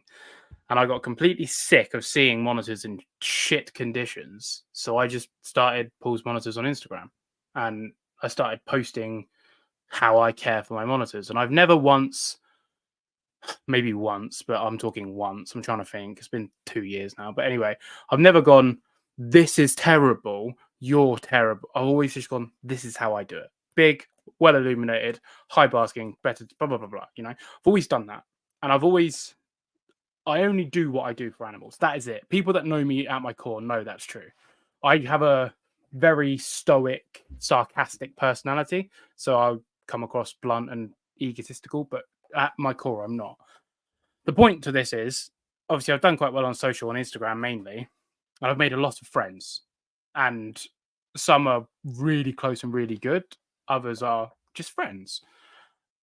And for the most part, I know the ins and outs of the UK's workings of Varanids because people tell me, because, you know, they're like, oh, this. So I know where 5 Marukis are in the country, maybe even 6. So the Maruki issue is not a me issue anymore because I've washed my hands with it because I just do my Indicus stuff now. But I know where they are. But getting them is a different story. And I did line up a Maruki breeding loan, and it was done. You know, just they didn't breed. So in that instance, I did my bit. I don't want to be part of that project anymore. It's not something I wish to champion. So I moved it on. But the issue, I think, like I'll be honest. My animals that I have here, they wouldn't go anywhere. Like if someone said to me, right, I need a green tree male, my green tree sarong, I need him on a breeding line. No, he's my pet. He's not leaving me. Like, he's my pet. It's not a project. He's my pet. But my gill and they're projects. My male has just gone on breeding line to a friend. So for me, there's a distinction. I have my pets and I have my projects. And sometimes my pets are projects, but they're my projects. They're not projects to the hobby. So then, you know, like my Ackies, they breed like wildfire, but they're my pets. You know, I always produce Ackies, but they're not going to anybody else. And that's a distinction that I've made. But also for me, if I produce Ackies or produce Gillenai that have cost me nothing, then we can talk. If you want some, then we can scratch backs. That's fine. That's no issue. But I don't know. There's nothing wrong with someone, like, for example, this guy not giving me the male Indicus. That's his pet. No hate, criticism. Fine. I don't care. But it's when you talk to people that give you false pretenses and they string you along, that's when, for me, because I'll always be open and honest in a conversation. I'll say, look, my female is going nowhere. If this is to work, I have the male. If you don't want me to have the male, fine. That's it. Line is drawn. And I think people almost try to take advantage sometimes because they almost want to rub shoulders with me, if that makes sense. They want to put their name in a hat, so they're rubbing shoulders with me, but they have no intention to come through with what they've promised. And I think a lot of that is because of the social media success. They try to get me to like them, and they're like, oh, I can give you this or I can get you that. And the whole thing becomes skewed because of external influences and stuff like that. And a lot of times, Michael can vouch for this. I just go, I just wish I was a nobody and I just kept my lizards, and I just don't want to deal with the hobby because it does me in. And I don't know how you fix that, and I don't know if it's even a problem. But I think sometimes human greed, especially when it comes to animals, it's just not worth talking to people over. I think to some extent too, it's more or less the results speaking for themselves. So maybe this guy was only trying to rub shoulders because of your social media presence. I don't think the Indicus person is an instance, but I think the Indicus one was he wanted to breed, but also he adored his male, so he didn't want his male to go, which is fine. But I've had other people message me with other species, which I don't need to name, but I've had people going, "Oh yeah, we can do this and we can do that, or we could do this and we could do that," and sometimes it piques my interest. I'm like, "Oh yeah, that sounds amazing. That would be great," and then you try and sort it out. And they're like, "Oh, I'm busy. Oh, I can't." And you just go, well, why did you even bring it up? Like, what have we gained? The Indicus one, that's been going on for about 3.5 years. That's a different. I think it's just a case of I didn't want to part with the female, he didn't want to part with the male, and that's completely fine. Again, no criticisms, but I just wish that was underlined from the start, so both of us didn't get our hopes up it was going to happen. But I think social media is an incredible blessing because it does allow me to understand where things are, and people are willing to help me out. But then at the same time, you get the complete opposite of it, of people trying to take advantage.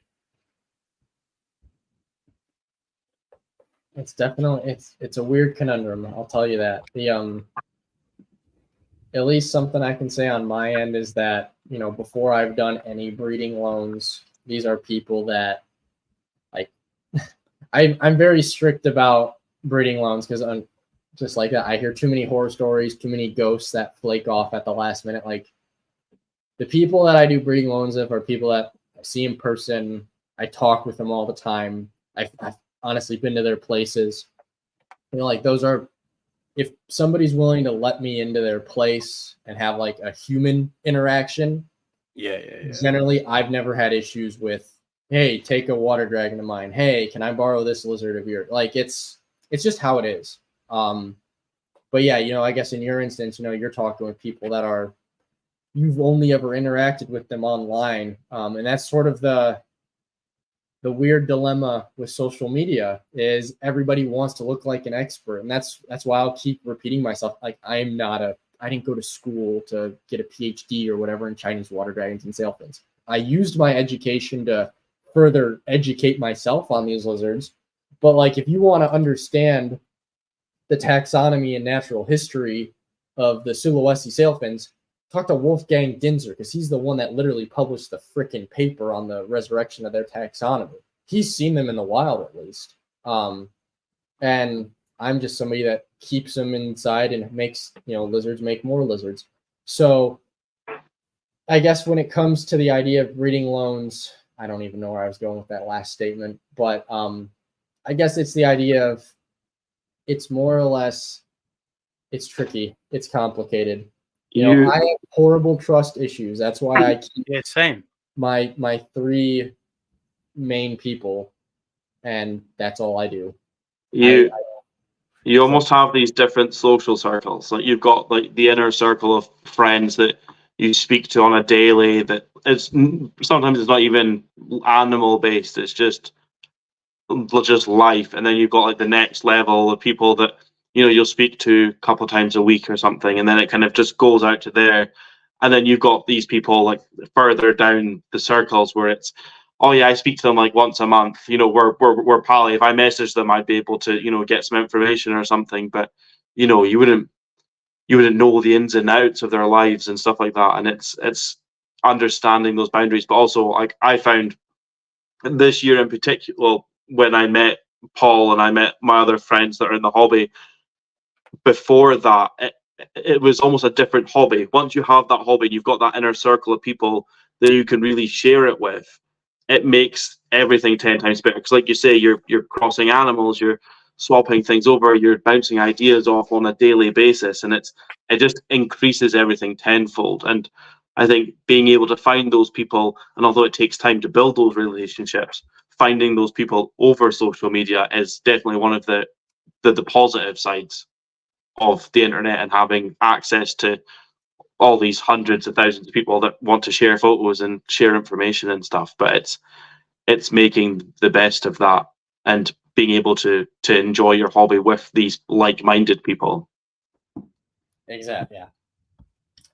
I couldn't have said it better, Michael. Well, yeah, that's exactly it. Yeah, no, go on, carry on, Michael. No, I was going to say, like, me and Paul always joke that you just have to find a friend who breeds tree monitors and you'll be happy. But that's what I did. It's a hard one That's because, like, it is like. Don't get me wrong. There are levels to the hobby. So, like, I am incredibly fortunate to be where I am and keep what I keep, and I've worked very hard to have the species that I have and keep them how I keep them. There's none of this is luck. It's all hard work. And I have friends that are the exact same, but their species are 10 times the price of mine. And that's not a slate at them. They've worked very hard to get there. And when they're breeding their animals in comparison to when I'm breeding my animals, I'm like, Jesus, that's good money. But they've worked their way to get there. And there's no hate putting to that person, but you do sometimes almost get humbled. But when you see these, let's just say, tree monitor breeders, and they're producing babies at $2,500 a go, and my little Gill and I are like 300 quid, and I'm like, yeah. But then Yeah. levels of that, I'm breeding pink tongue skinks that are 100 quid a go, and I see you selling your Gill and I for 300 I going. know exactly. This yeah. is what I mean. There's 100%. levels to all of it, and I think sometimes people get jealous, and they fail to see the hard work that's gone in to start with the pink tongues, to then breed them and save up and buy another species, to then save up and buy another species, and save up and buy another species, and save and buy, and work your way up the ranks. And I think that's another problem with social media, is it's very easy to look at my page and be like, oh my God, wow, Paul's life must be really together. Oh my God, oh, Paul, blah, blah, blah. And you're like, you don't know how much of a, like, all right, to be fair, I'm a very open creator, and I tell people when I'm having a bad day and shit's going wrong anyway. But, you can look at, let's just say, I don't know, Arm Herp Time, I don't know him that well, but when you look on his social media, man looks like he's doing great. You got loads of anoles, like he's killing it. I don't know what goes on behind closed doors. So when you look at that, you're like, oh wow. And it doesn't give that true representation of self. No shade on Armin. I think he's great. I love what he does. Like 100% no. But from what I've seen on his social, and rightfully so, there doesn't seem to be any personal stuff. And I'm not saying he should do that, but the problem is with it, it's the same as the beauty industry. People look up to the Kardashians, and it's like, well, they're flawless and they're perfect, but the two aren't comparable. And because these people don't make it comparable, it almost gives people starting the hobby or people that are in this rut almost like a negative connotation towards these keepers, because like, oh, I can't get there. And let's just use me. Paul has his life together, blah, blah, blah, blah. And you said at the start of this, you did this for 5 years before you even knew about social media was a thing. Have you found social media has made your hobby better or worse? I won't lie, I just use social media for marketing and selling stuff now. Yeah. Like I'm very private for the most part. I understand maybe you're telling and explaining things going on in your life. I don't like doing that. That's completely fine. Value my privacy. So I guess I can't relate on that front. The only thing you're ever going to see under any page of Alex's Agamids nowadays is lizards hatching, or maybe just some, if I think a lizard looks nice, I'll upload a photo of it. But for the most part, it's just, I don't know. I tried to just get my name out there, and I feel like the people just come to me at this point. I've got so much stuff. Now I feel like I work a full-time job. Like, I have other hobbies. Reptiles have always been a hobby. Yeah, it's cool. I make money just to reinvest it back into my animals. But yeah, exactly. I'm not a full-time breeder. Everybody's, I don't know. I don't like that we throw people on a pedestal, like you're saying, the Kardashians or whatever. I don't follow any of their stuff, but people look up to them. And, maybe somebody looks up to me as a water dragon person, but I don't want them to look up to me. I just want them to look up at how cool these animals are.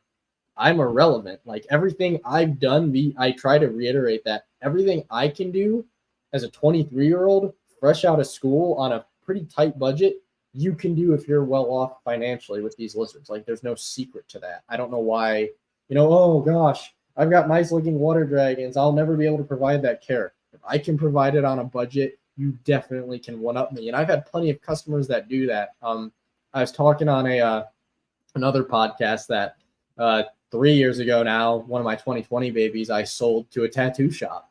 Guy just set up a big, cool water feature, live planted setup. That water dragon looks awesome there, right? Like it's, that's way more money in that one single captive bred water dragon than I spend on what I think is a fairly nice setup for my pairs.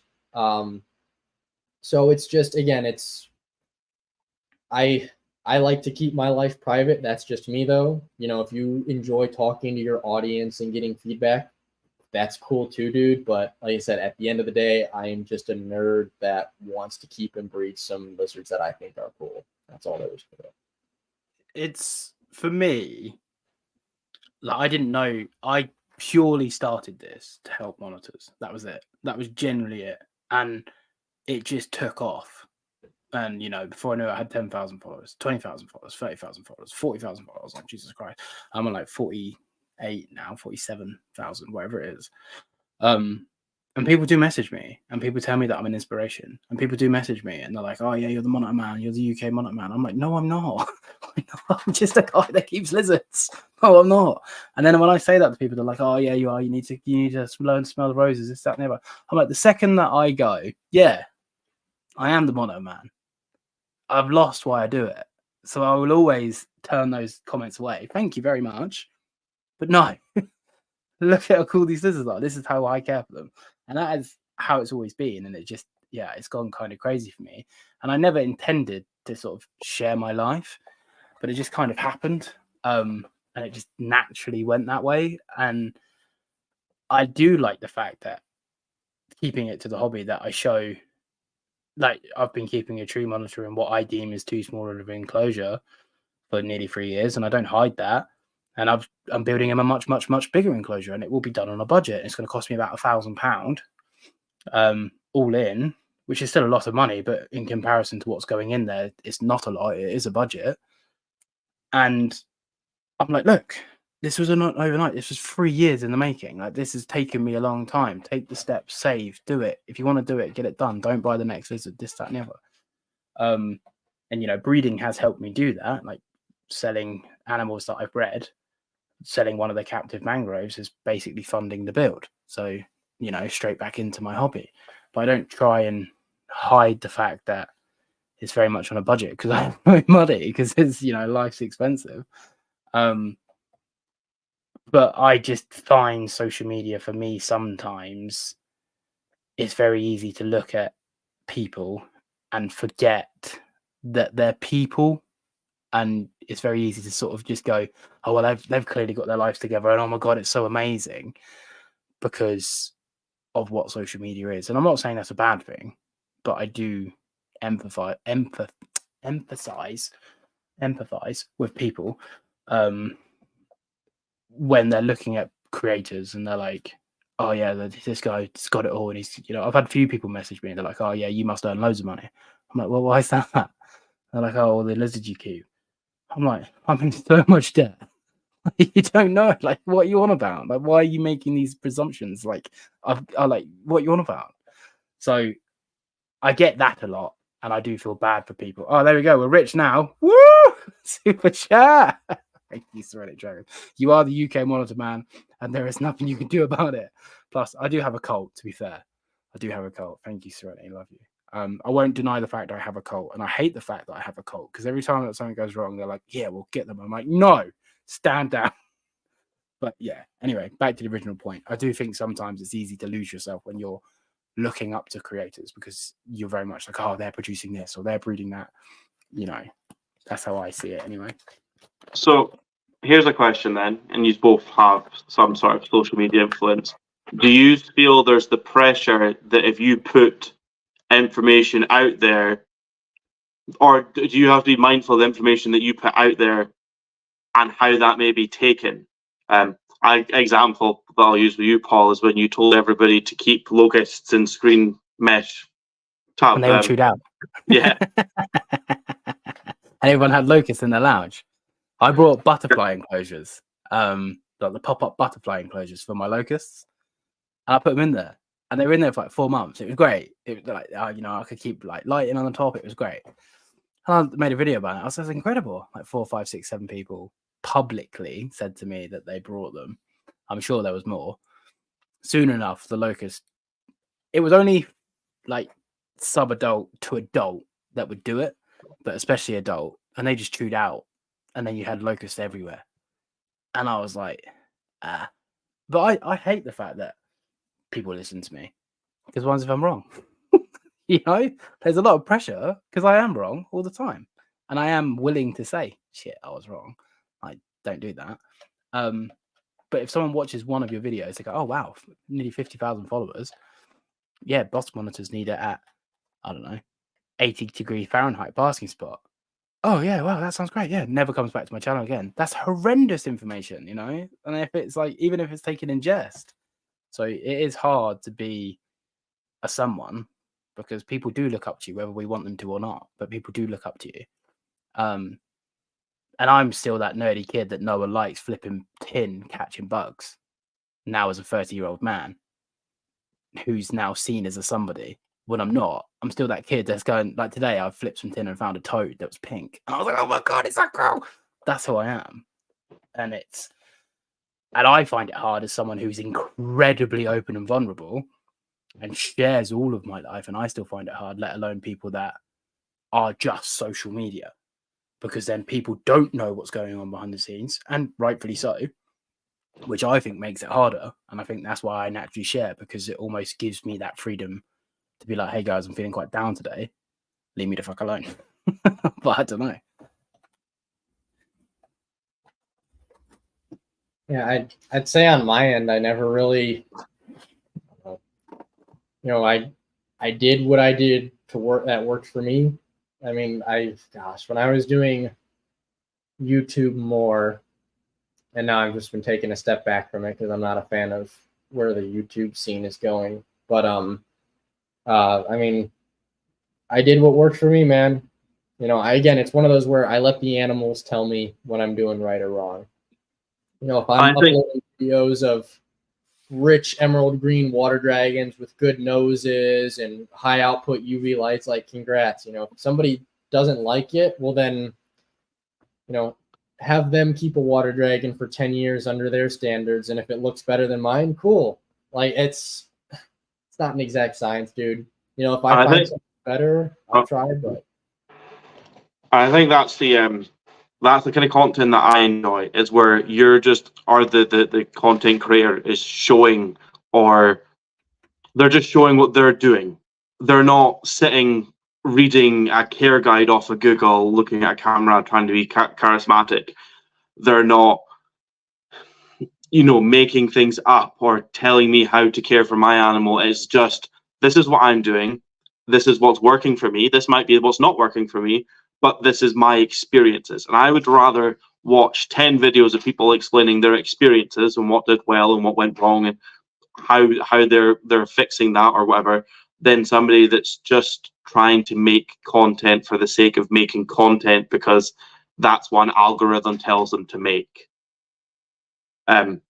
It's just, and then I don't like the way that a lot of these videos now are almost, they're trying to be, I don't even know what the word is, like people call it like the Mr. Beast style videos where it's all just jokes and laughs and skits and like you watch these reptile room, like I grew up obviously with these people that pretty much made reptile room tours, and that was it. Like when I was 14, 15, and we're talking 14 years ago now, and that's like the whole reptile YouTube space was just all these teenage kids that were just like, look at my reptile rooms, and it was great.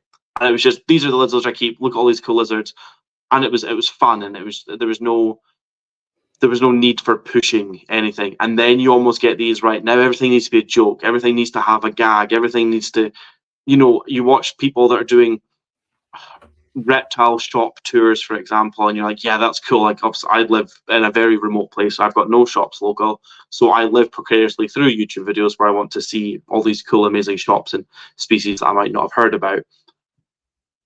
But they're so unwatchable because every second tank it's a joke. Oh, look at that trouser snake. Look at, oh, it's just, you're like, they're not, it's not funny. It's not funny to me, and it's probably not the content that's targeted at me, but it makes a lot of social media content quite unwatchable, to be fair. So that's why I enjoy. I say that's why. Yeah, that's why I enjoy channels like yours, Alex, where it's just these are my lizards. This is my experience. Deal with it. I try, man. It's just like I said. If I had any, like I said, I don't know. I don't want to deal with the judging and stuff. And the videos are up there for people to watch. I mean, I made an entire playlist now called Chinese Water Dragon 101, which I think is like a good basic starting point. It's about like 2 hours of videos, or like the heat, the UV, the cage setup, the costs, the nesting, all of that stuff.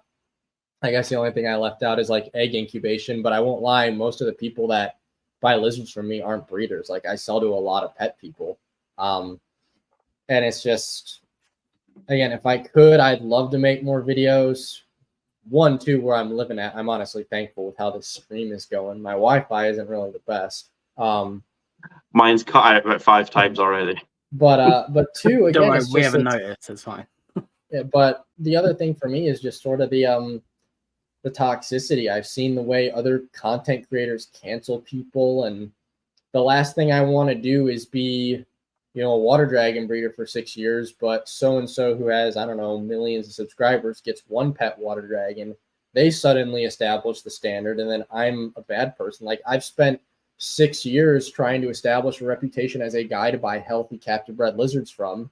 And if some YouTube or some YouTube creator just waves their magic wand saying I'm wrong and sends an army of goons after me to cancel me, I don't want that. And so that's why I'm trying to step away from that. I'd rather just let the results speak for themselves. I want people to see videos of eggs hatching. I want to see, people hopefully liking photos of healthy animals. But as far as trying to establish that idea of being a content creator, I'd rather just be recognized as a responsible reptile breeder that occasionally makes content for the sake of marketing than being a content creator that breeds reptiles, if that makes sense. If there's one thing I've found through the mentors and the good people that I follow and talk to, is that often to be a great reptile keeper, they either don't make content or they use the social media platforms as a marketing tool. And sometimes the best reptile content creators, with a couple of don't post anything. Yeah. Yeah. Whether you liked him or not, Brian Barczyk ran BHB Enterprises. They were a very successful colubrid pet wholesale business. Rest his soul. I mean, that was one of the first YouTube channels I was exposed to. But a lot of people, as care advanced, caught out fallacies in his work. And I'm sure it could be said about many other content creators. I'm not going to name any because, again, I don't want to get canceled. But I mean so in a respectful manner, is that I would rather people see a healthy water dragon video once a year from me, or just a really, like I said, a 10-year-old water dragon that's laying fertile eggs. There are books that say water dragons only live 10 years, or in other cases, and usually it happens every year, there's always a one-off breeder that messages me, tries to tell me I'm wrong, like, congrats, they had a pair together, and maybe they have a good 2 or 3 clutches, but then they don't breed after that, or they just disappear. Or I've had other cases where there was, I forgot her name, but she messaged me on Instagram years ago, and she's like, yeah, water dragons aren't supposed to live 10 years. I just lost a female to 6 years due to egg binding. And this lizard was a washed out blue color, like it clearly was lacking proper lighting and a varied diet. Because if you feed them with like a lot of your precursors to vitamin A, I'm a big fan of like Repashy's Super Pig, and then just feeding a ton of insects, you're going to have a really nice rich green water dragon. That's how they look in the wild. And, for somebody to tell me like, look, my blue lizard died of egg binding, clearly you're not a good breed. I don't have time to deal with that, Not worth it. Like I said, I'd rather, and I'm not trying to sound like an egotistical maniac. I just hope my results are speaking for themselves. I have produced water dragons consecutively on and off. I took a couple break years. 2021, I didn't breed them. 2022, I had a vitamin A overdose in the collection. But regardless, I still got eggs that year. Like, I am getting eggs since 2018. Ironically, this is going to be a year that I'm taking off now that I'm saying it, because I just moved location. So yeah. I don't want to breed anything because, quite frankly, I want to get my work life figured out first. I got to pay my bills somehow. And in order to keep reptiles, you also got to pay for them. So if there's anything to come out of that rant, it's more or less, as far as I'm concerned, let the content creators keep making content. At the end of the day, they're doing it for the best intentions. But I feel like, at least in the niche lizards that I choose to work with, somebody that comes up to me and says, I want to buy a captive bred F1 Indo-Chinese water dragon. What are you asking for? You're probably not watching Joe Schmo on YouTube because they did one setup of it. You've found my name. I've written a couple articles on the Chinese water dragons. I'd like to think if I've had literature published that I have sent to all of my mentors to peer review for me, and then I fact check every piece of primary literature I cited in those articles, that people would take me seriously over, hey guys, I'm going to give a video with absolutely zero backing up information, which again is sort of a conundrum, like you were saying, since I'm filming my experience. But I'm hoping that the YouTube platform for Alex's Agamids is seen as my experience. The article is seeing how I'm backing up my experience with peer-reviewed literature and quotes from my mentors. And that can be educational. Yeah. And then the final results of me producing dozens of healthy captive bred water dragons kind of gets the idea that I'd like to think I know what I'm doing. I won't lie, I'm playing around with some other stuff. So give me another 5 years or so. But I don't ever plan to not be working with them. But I'm working on something that I feel like I'm pretty close, but again, I just need more captive bred water dragons to test it out. So yeah, that's all I can say, man. That's all I can say. It is a hard one, because there's obviously quite a big YouTuber who's known for his varanids, and his socialization methods of his varanids, which is a complete opposite of what I believe. Both are fine. Because he has a much bigger following than I do, everyone berates what I do. Find me someone that's had 10 clutches, pinpoint to the day of Indicus, 2 parthenogenetic babies in 1 clutch, and knows the animal inside out. I'm going to sound like an egotistical man. No one's doing it like me. I don't care. Like, you don't have to tell me I'm doing it wrong. But you can't hold her, Paul. You can't go in there and scoop She's her not up. a shoulder dragon. It's fucking Indicus. I'm not shoulder dragons.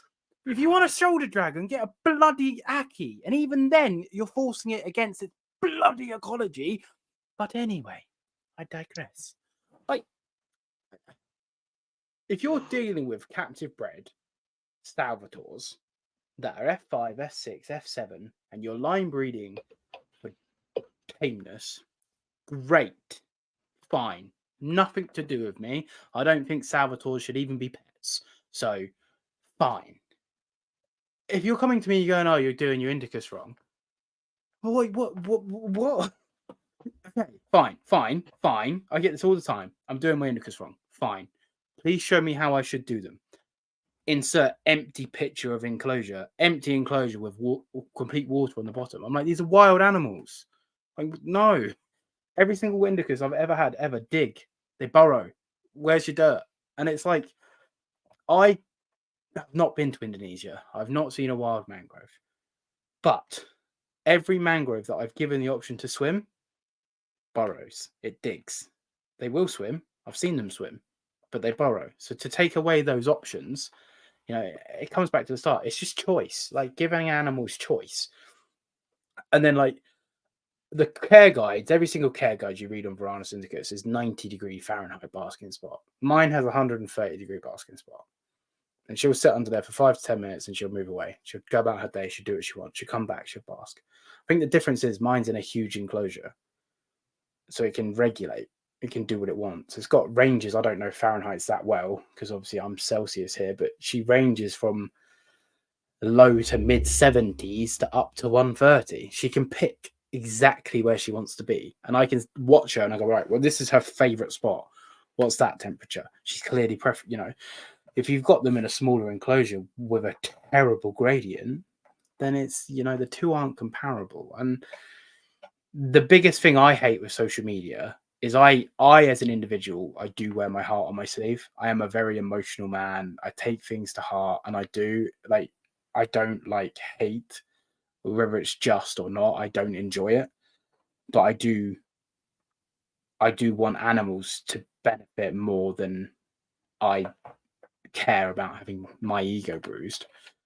But like the amount of rubbish I get, don't get me wrong, I get a million lovely comments, but the amount of people telling me that I'm doing it wrong because and I'm like, but and it's like, then you start going, am I doing it wrong? Like, can I do better? And then you start going down that rabbit hole. You look into it, and these people have never even kept the species that they're making me question.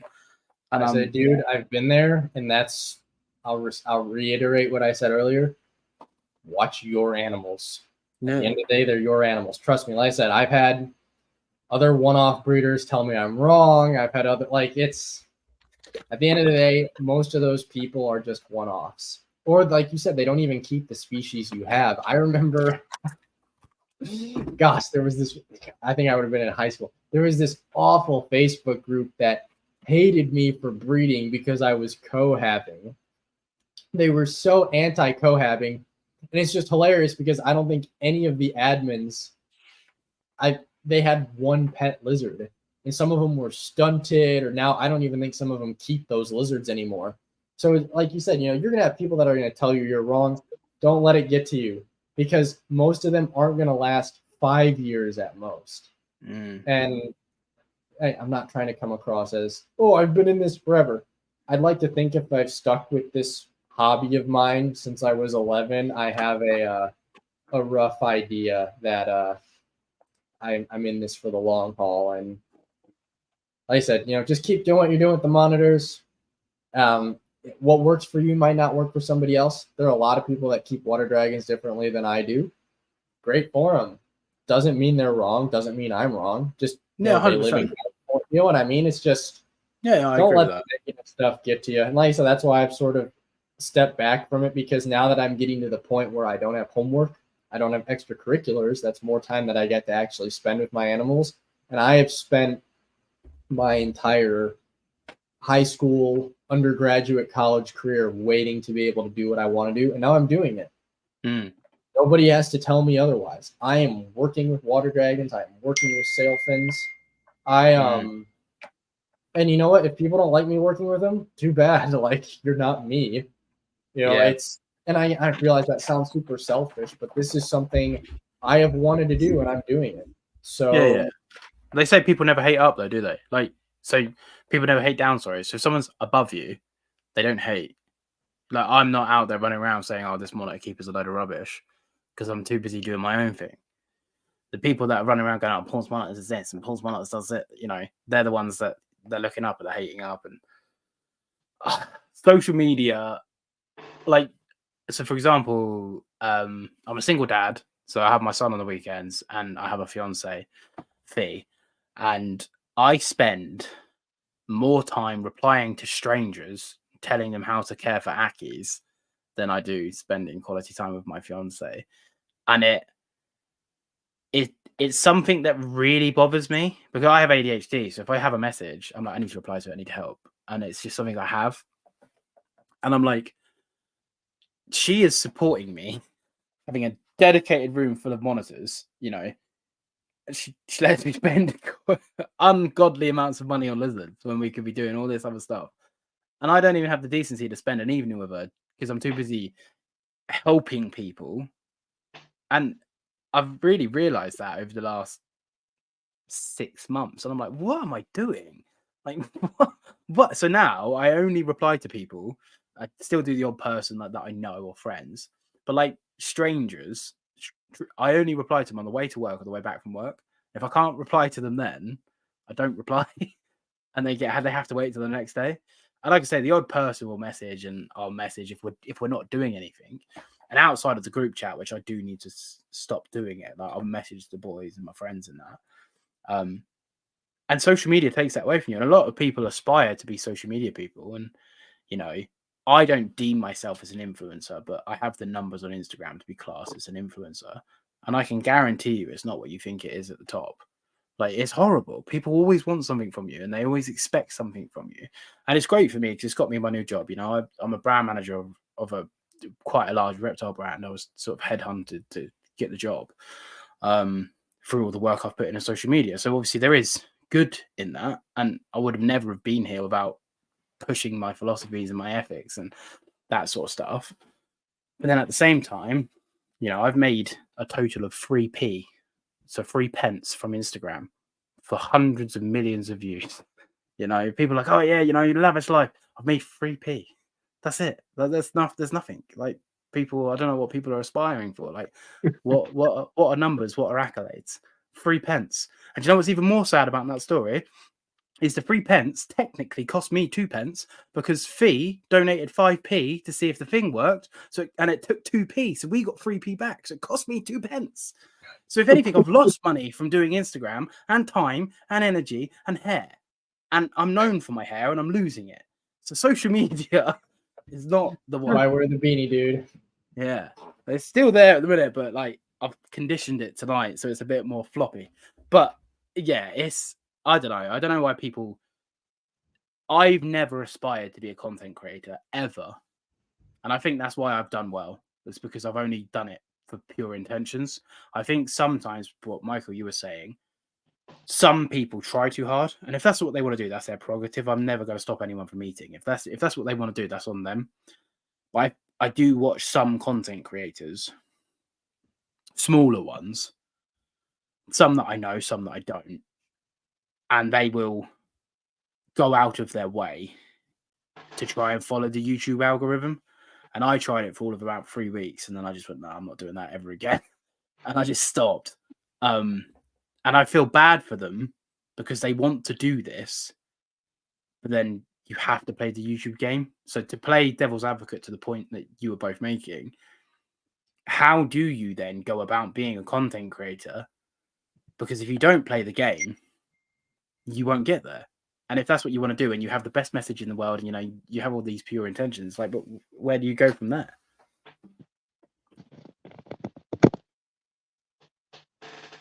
I'm not going to lie, man. That's not my realm of expertise. I just say not my motives, not my circus. Like you said, I'm a reptile breeder. That's what I want to do. That's what I've wanted to do since I was young. The social media is just for marketing. I wish I could give you some expert insight, but no, it doesn't matter to me. It's just Michael's obviously got a point there, but I'm just to preface, I just feel bad because I personally believe I'm quite a good podcaster because I see both sides. I agree that the people that are just trying, it's like, like you say, you walk into a snake, you're like, oh, trials of state. I hate it. It's cringe. I hate it. But that is how YouTube's going. So just to give those people watching this, like, because I watched a podcast the other day, and it was a round table, and they were all gonna share points, and they were gonna play both sides, and it was 4 people talking about dogmatic points of view whilst being dogmatic to the other side. And I never want to be that person. So just putting it out there, because always want to have it. Yeah. So yeah. I've got just, if we're finished on the social media stuff, I've got a couple of questions. You can go where you like. Yeah. Mate. So because I'm really interested, because obviously, Alex, you know this because I speak to you often. We've just had a recent import with quite a few Indonesian agama species, and we touched earlier on about the wild caught and the who should have them, etc. And I know you've got a lot of hands-on experience with quite a few different reptile species. Obviously, you keep Chinese water dragons, and you keep what species of sailfin? I can never remember the. I've only got Philippines right now. So Philippines, that's it. They're both captive bred though. But I know Paul's very recently just picked up a pair of. I'm gonna. Loposaurus dilophus. Yeah, because it was. Yeah, the Indonesian crown forest. Have you got any experience with those? Have you worked with or? That's been a hard lizard to get in the United States. There was a guy I talked to them at a Tinley Park show last October, he got some in. Some of his were captive bred in the Czech Republic by Ivo Apator, or however you pronounce his name. And apparently he's getting in. So this would have been, let's say 2021. I was visiting a friend of mine in Florida who had also kept Lophosaurus dilopus. He had never bred them. But there's supposedly a locality of those that is bright red, like cool. All red. And, I think I want to say Maruke, or it's wherever the red phase of the West Papuan frillies come from, or Papua New Guinea frillies come from. But, supposedly there's a lot of iron content in the sand there. If you've ever seen those. I personally never worked with Lophosaurus. Like I said, I'd love to have Boyidai one day. Just because I think they're cool, and that'd be like that would be my way to have a living room lizard set up with glass. But I can't afford $2,000 a lizard right now. But from what I understand, they breed like freaking crusty geckos once you set them up right. And well, I guess the closest thing I would have experience to with that would be when I would volunteer at my buddy's place, Boreas Exotics. That's Ryan Schrammel. So he lived about half an hour from me when I was in Illinois. And that's where I got more of my water dragon experience. I got basilisk experience. And he had a Gonocephalus grandis, which is I don't know the common name for that one. I'm sorry. It's a really iconic lizard, like not crown forest rat. It's from Malaysia. Bear with me, I'll get it. Yeah. They're one of those sit and wait agamids, practically identical niche. The biggest thing that at least I follow, when I got my wild caught male water dragon in, what Ryan was teaching me is you set them up nice and you leave them alone and you hydrate the living crap out of them. And so literally, that was me going with a hose and just running that on those lizards for 5 minutes. Sometimes that's what it takes to drink. My mate drank for 15 minutes the day I got him. He drank for 15 minutes solid. Because just like me misting him hand. Yeah. And it's one of those things where you hear about it and you're like, man, do they really drink that long? Because I think, and this is, a lot of people ask me, like, what misting systems do I use? I don't use any misting systems. That's why I don't have a crazy big collection, because I hand hose everything. Like, I think, we look at, like, in the US, we've got Mist King and Exoterra. You look at the timer on those, the most that those things can run for is like 120 seconds on a really fine mist. Dude, I crank that hose nozzle so it's practically running water, and I just spray those lizards down. But that's why I have enclosures where I set up my basking spots over the water, or in the case of the babies, they're tubs, so that way water just pools and evaporates throughout the day, because the sheer amount of water you need to properly hydrate those animals is way more than I think people realize. And my real eye-opening event for this was when I was in Costa Rica, because on the Caribbean side, they really don't have a dry season. They have a lot of rain, and then they have rain. I was laughing. I was messaging a friend of mine. He's like, yeah, it's the dry season there. I'm like, weird. It rained 4 times today, and it's January. And I got up because I would go bird watching with some friends, but we got up one morning when it was raining. The birds weren't going to be out. But I'd found this population of plume basilisks, and I just sat there drenched in rain for like 20 minutes watching this lizard drink. She was perched over the stream, just had her head down, water, and she's just hydrating. Like, I don't care, unless you have a smart outlet that's just hooked up to a 50-gallon pump and you adjust your nozzle to spray that cage. Like, there's no way you can do that. And so that's why with the imports, it takes time. Sometimes half an hour of me volunteering willingly because I wanted to learn at Ryan's place was just spraying lizards, because it is so crucial that they get hydrated, especially now with the studies we know in chameleons, how they hydrate overnight due to water vapor, and even humans do it. That's why like especially as you get older, like my grandparents sleep with a humidifier because they get dehydrated. It's the same thing with people using foggers at night. And honestly, with the way that I've shifted my water dragon setups to just have live plants on the bottom, I used to be terrible at keeping live plants, and I figured out some tricks to like set up the base of. I just use pothos because it's the one thing they really don't kill. But I put the pots in areas where the lizards don't trample them, so then it vines everywhere. So those pothos release humidity at night, fresh air, fresh oxygen, high humidity to help with the hydration of my personal animals. But in the case of imports, again, it's just hose them down. You know, it's not fine mist. Like if you stand out in a tropical rainstorm, you get drenched. I can speak from experience. It happened to me multiple times while I was on the Caribbean side of Costa Rica. It sucks, but that's what these animals are living in. And they just drink because it's fresh rainwater. They've got plenty of access to it. And my God, is it humid there. I mean, like, I won't lie. I've quit monitoring humidity because now I just stick my face in the enclosure. I'm like, yep, that is miserable. And so then I just like, that's good. And you know, with the way I have the enclosures set up, I can spray those cages for 5-8 minutes.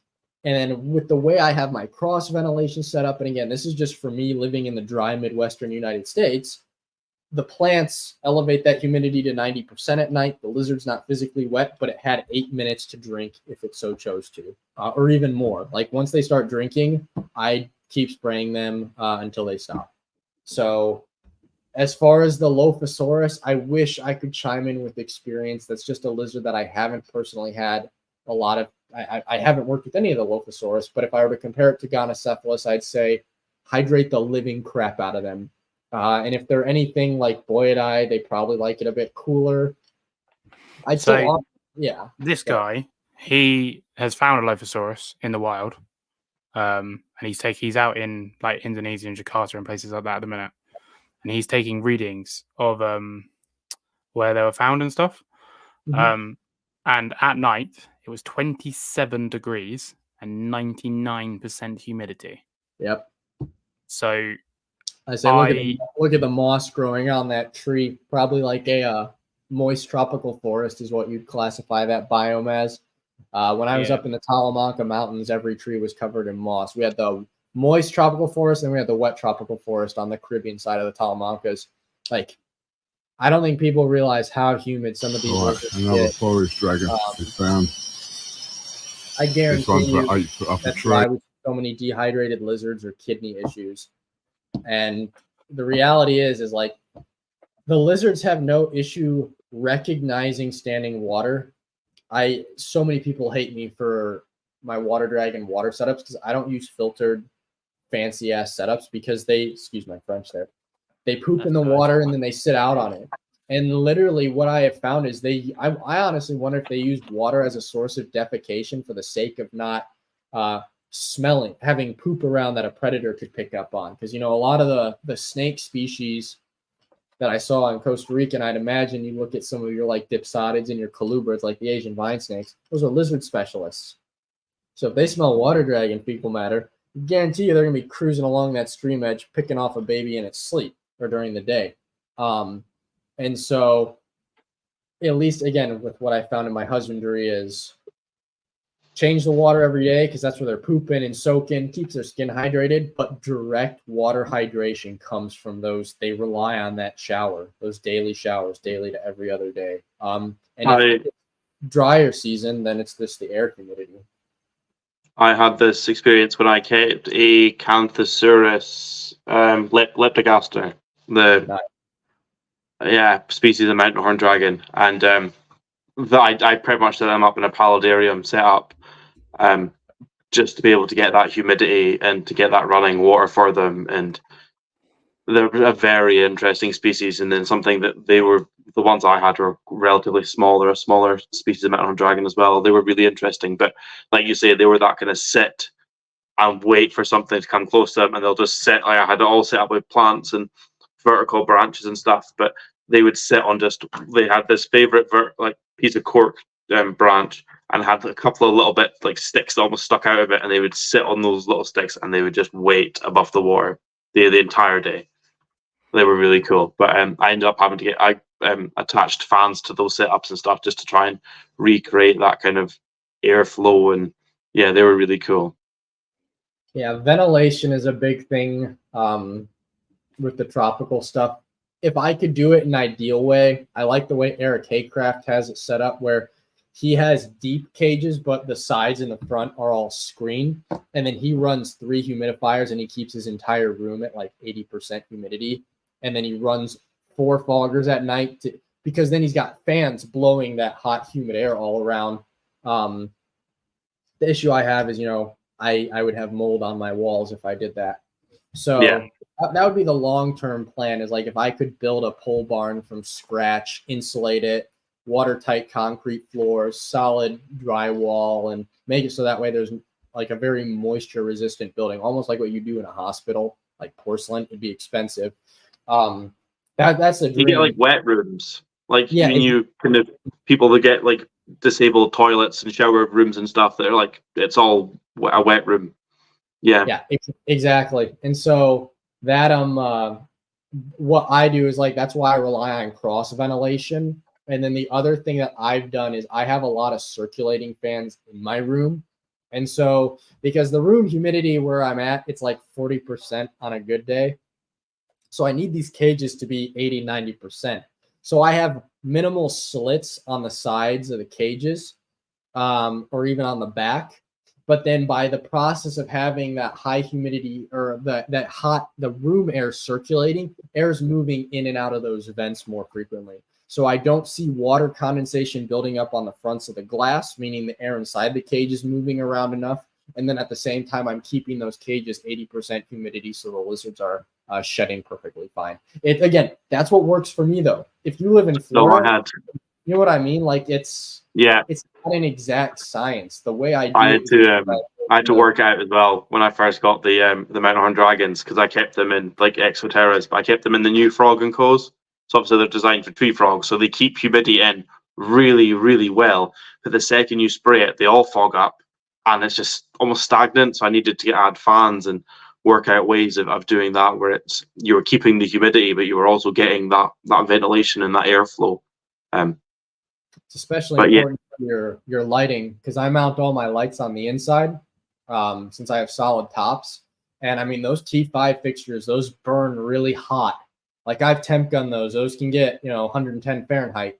And so, if you don't have circulating air in there, with the new hydro cages, I'm almost tempted to put like computer fans just running full time at the top over the lights. So it like circulates the air in the cage. But that way because it's just, I'm already investing a lot of money into my lighting. A lot of people think I'm crazy for it, but I mean, I buy, we've got the ZoomEd T5 10.0. That's like our highest output bulb. I think we can get Arcadia bulbs, but as you said at the start, we're constantly trying to show that we're responsible reptile keepers.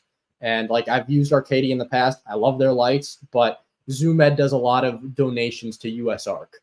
So I'm trying to sort of fund a company that allows me to have the privilege and rights to keep the animals that I'm working with. That makes sense.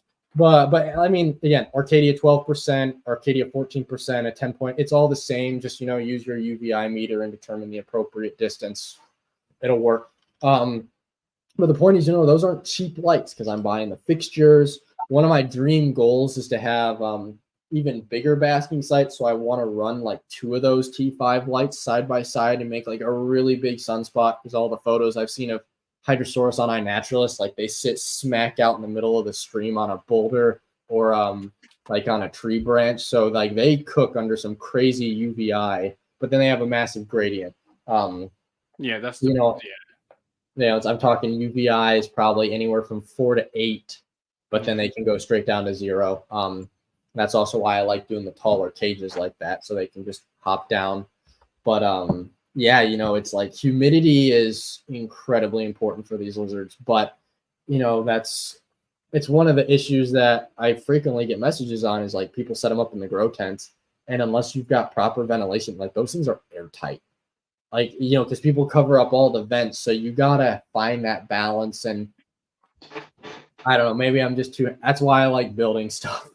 I can make it the way I want. And this is it. And my room, outside of 2 months of winter and 2 months of summer, so 8 months of the year, is a paradise. It's 70% humidity, 27 degrees, which is like, hey Siri, what's 27 degrees Celsius into Fahrenheit? Should be about 76. 27 80 degrees Celsius degrees is Fahrenheit. 8.6. So my room sits at 80 degrees. The 20, like, you know, the where I've got the Dilophosaurs, they're in a 5 foot tall, 4 foot. Well, they're not. They're in a 6 foot tall, but it's complete screen top, and the enclosure is 6 foot tall, but they can only go 5 foot tall because the lights are externally mounted, like above the mesh, so they have the full height of the enclosure. So they're in a 6 foot tall, but only 5 foot of usable space, 4 foot wide and 2 foot deep. And I've got a fogger on them, a humidifier on them all the time, and I have a misting system on them. Plus, I mist them myself every day to allow them to drink. So, you know, I've covered all bases. I don't want to half-arse them because they're a new kind of species to me. Now, when it comes to lighting and UVI and lux and kelvins and power density, like, I get all that stuff. I understand it very well.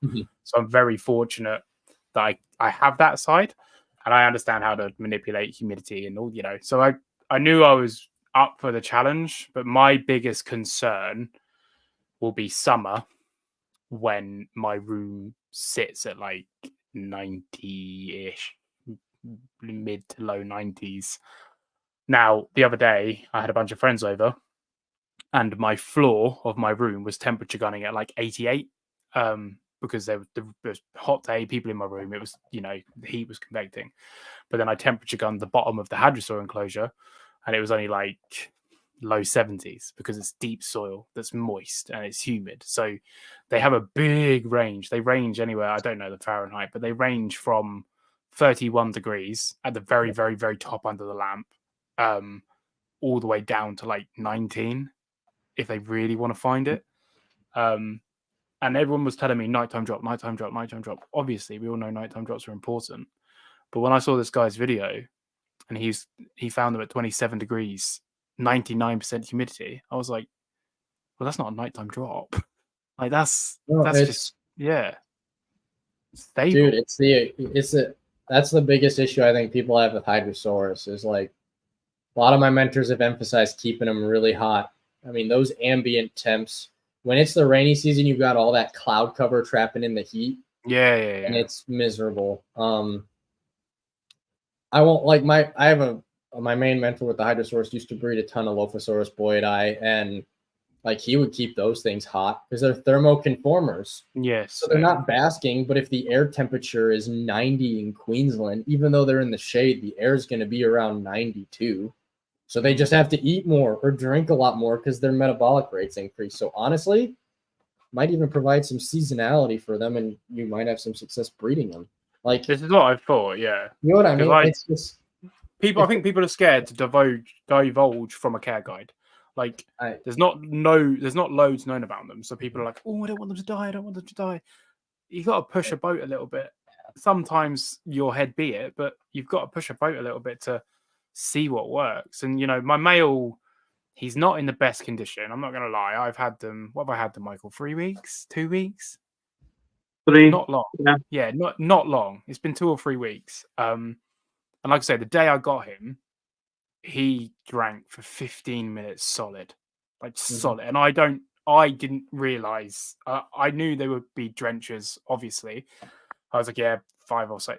It was 15 minutes, and I'm pumping this sprayer. And I almost ran out of water, and then it was the day one, my brain went, fuck, my enclosure is going to get flooded. Like I need to figure this out. And thankfully the enclosure is completely fiberglass lined, so it's not going to swell, it's not going to blow, it's not, you know, it's going to be fine. But I need to think of something to do with the soil. And then that's when I sort of had the epiphany of like, I just need my air humidity to be up high. So I got the humidifier. Shout out HabiStat. And I just, you know, fog them every couple of hours for half an hour to keep it. I don't let it go below 80. I have a couple of hygrometers and thermometers in there so I can see the top and the bottom of the enclosure. I've gone really over the top of them. I'm keeping them slightly higher UVI than recommended. I'm keeping them a UVI about 3.5. Yeah, at the very top. All the way down to 0. Got a gradient, man. Like I said, that was I think with a lot of reptiles, people are too scared. Like, again, it's that care sheet mentality. Everything I have lizard-wise, I keep way different than any care sheet you'd read prior to the article. I'm not trying to sound like the article that I wrote for Reptiles Magazine. I spent a lot of time trying to respectfully renounce the old school way of doing things. Tropical lizard 5.0, but why is my water dragon getting metabolic bone disease and not growing spikes? Well, it's because they bask in high UVI and then they run into the shade where the trees are. So you just need more plants, more cover, more space. I wouldn't be, like you said, it's 27 at night when that guy found that Lophosaurus. That might be an average night. I guarantee you there's probably nights where it's almost 28, 29 in the hot, dry season. Or actually, in the dry season, it would get cooler because at night there's a lot of cloud cover.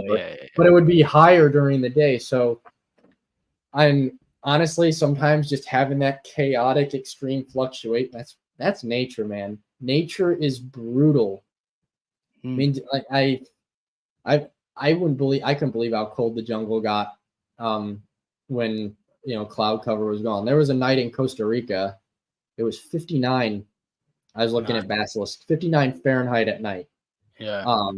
And then it shot up to, you're almost 31 Celsius during the day. That's all I can convert. It's not an issue.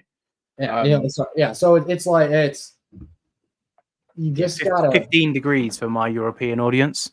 Yeah. At night. So, yeah. 15. I mean, you're probably, and then it goes 15 up in the day. Yeah. So I'm better at converting because I talk. No, I know roughly, but I've learned all this stuff through keeping indicus. I've learned the rainforest.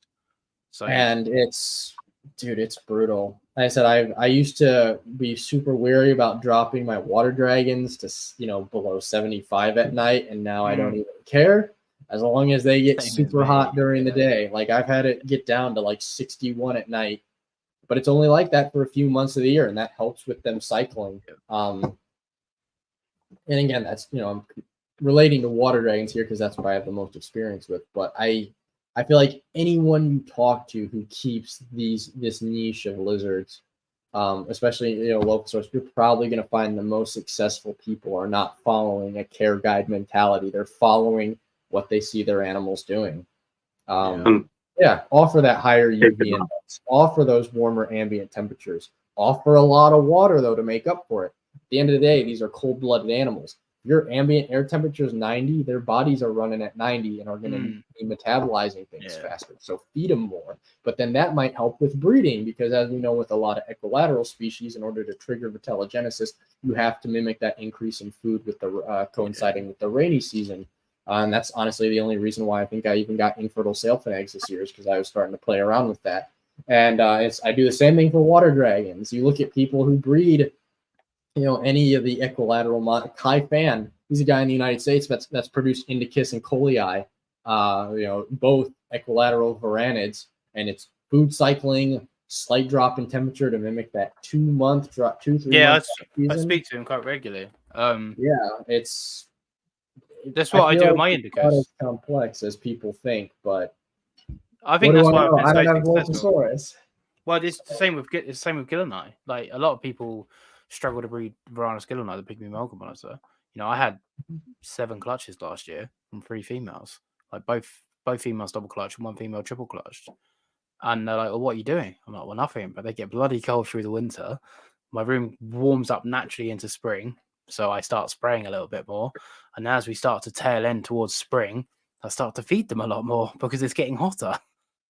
Just to That's what I'm doing with my frill dragons at the moment.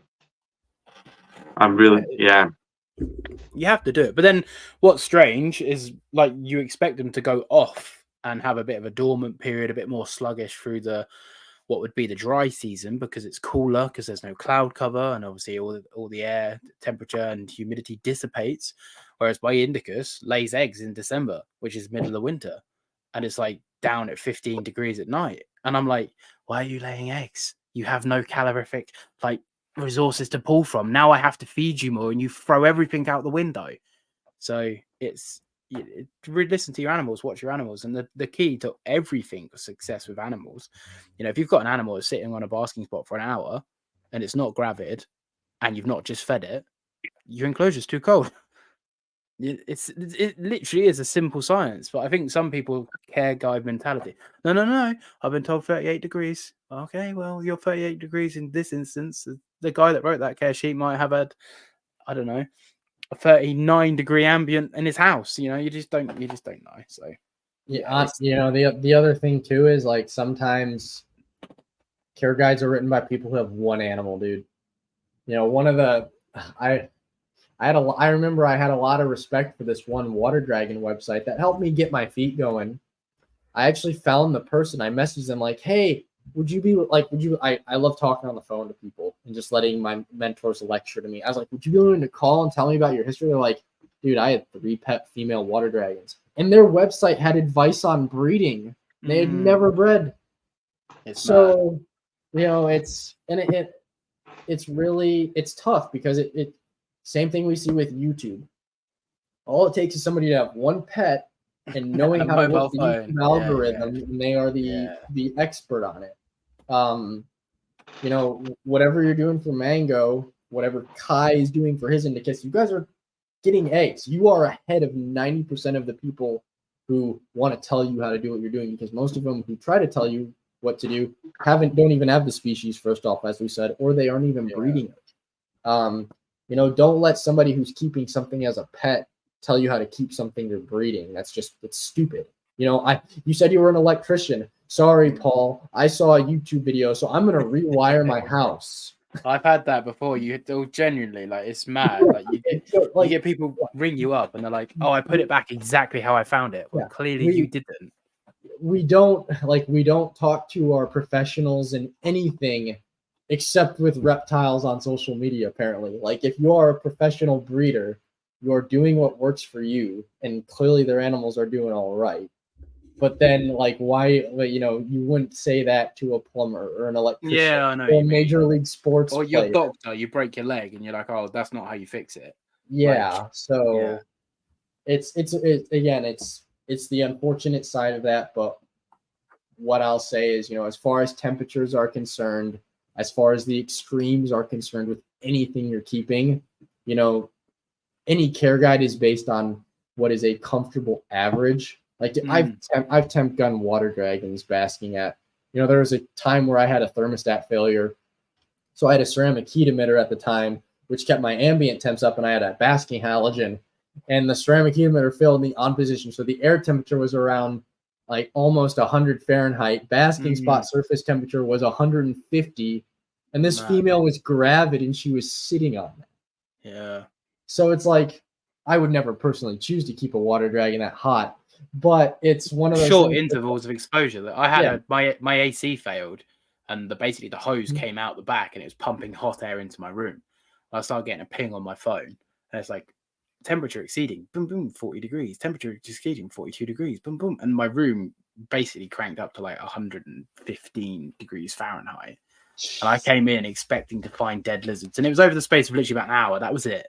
So a very short interval. I come in, I was like, oh my God. And the second you walked into my room, like, it just, you could feel the heat and the heat. I was like, oh my God. Every single lizard, bar one, was basking.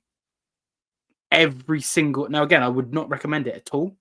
But it was at that moment I was like, well, I'm never worrying about the temperatures ever again. So, we don't give them enough credit. Like I said, at the end of the day, these animals, they know what they need to do. I'm hesitant to share this story, but I think it's, given what we're discussing, it's a good example. So originally I had these 2 female sailfins living together because that's how I got them. And Halloween last year, I came home and I found out one of them just looked kind of gnarly. Unfortunately, that's the downside with school, because I'm doing my schooling. My father is very kind at caring for the animals while I was gone. But, he's only doing the basic maintenance. He's not watching them. And this one girl had a mark by her eye. And ironically, she was getting out-competed and bullied by the smaller female. I think there were the beginning early like cycles going. So they were getting hormonal. So I split them up. And literally the stress of taking that lizard out, because I never handle these things. And I had only had him now for, I think at the time that would have been like 4 or 5 months. So I was still trying to get him acclimated. And even being a captive bred lizard like this, its eye just swelled up full of pus. And this is gonna sound so controversial. I didn't want to take it to a vet because I was like, the car ride, the cool ambient temp, she is going to do so much worse. So I got her in an isolated setup. My big cages are nice because I can just slide a divider in and out. And I do that. So yeah, it's a little bit smaller than I'd like, but I'd rather have the animals be in the same familiar surroundings. It's just the way I like to design my things to be as hands-off as possible. So this lizard's eye was like swollen into the back of its head. I was like, oh gosh, she's gonna lose this eye. There's yellow pus building up. She doesn't eat. She goes up on this shelf, and my basking shelves are like, in this cage specifically, were black PVC shelves. So it was about 115 Fahrenheit, and the air temperature is probably around 100 because it's about 12 inches from the lights. I had the cage built that way. And she sat there for 2 whole days. Didn't eat. She drank when I sprayed her. And literally, I have photos like in 4-hour increments of just her cooking herself under that UV index and literally, in a sense, giving herself a fever. I temp gunned her body. It was around 32 Celsius. And I swelled down, and after 2 days, you wouldn't have even thought it was the same lizard. She literally cooked herself, fought the infection, without a doubt murdered some of that bacteria by sitting with her head in the UV. She's doing great. And then she laid eggs 2 weeks ago. So yeah. It's, dude, like I said, we don't give them enough credit. And sometimes I honestly think, like, if I took her to a vet and stressed her out, grabbing her, loading her with antibiotics, I bet she would have died. Like, that's the weird reality of working with these odd lizards is you just have to give them what they want and let them do the rest. I had trust goes both ways. They rely on us. And my indicus, I got 5 import indicus straight off the plane. And I was anticipating 1 or 2 to die. Fresh imports, you don't know how long they've been in transit and how long they've been in bottles and bloody, not been hydrated. And all 5 did amazingly for me, but I also set them up and then just didn't touch them. Like 6 months, nothing.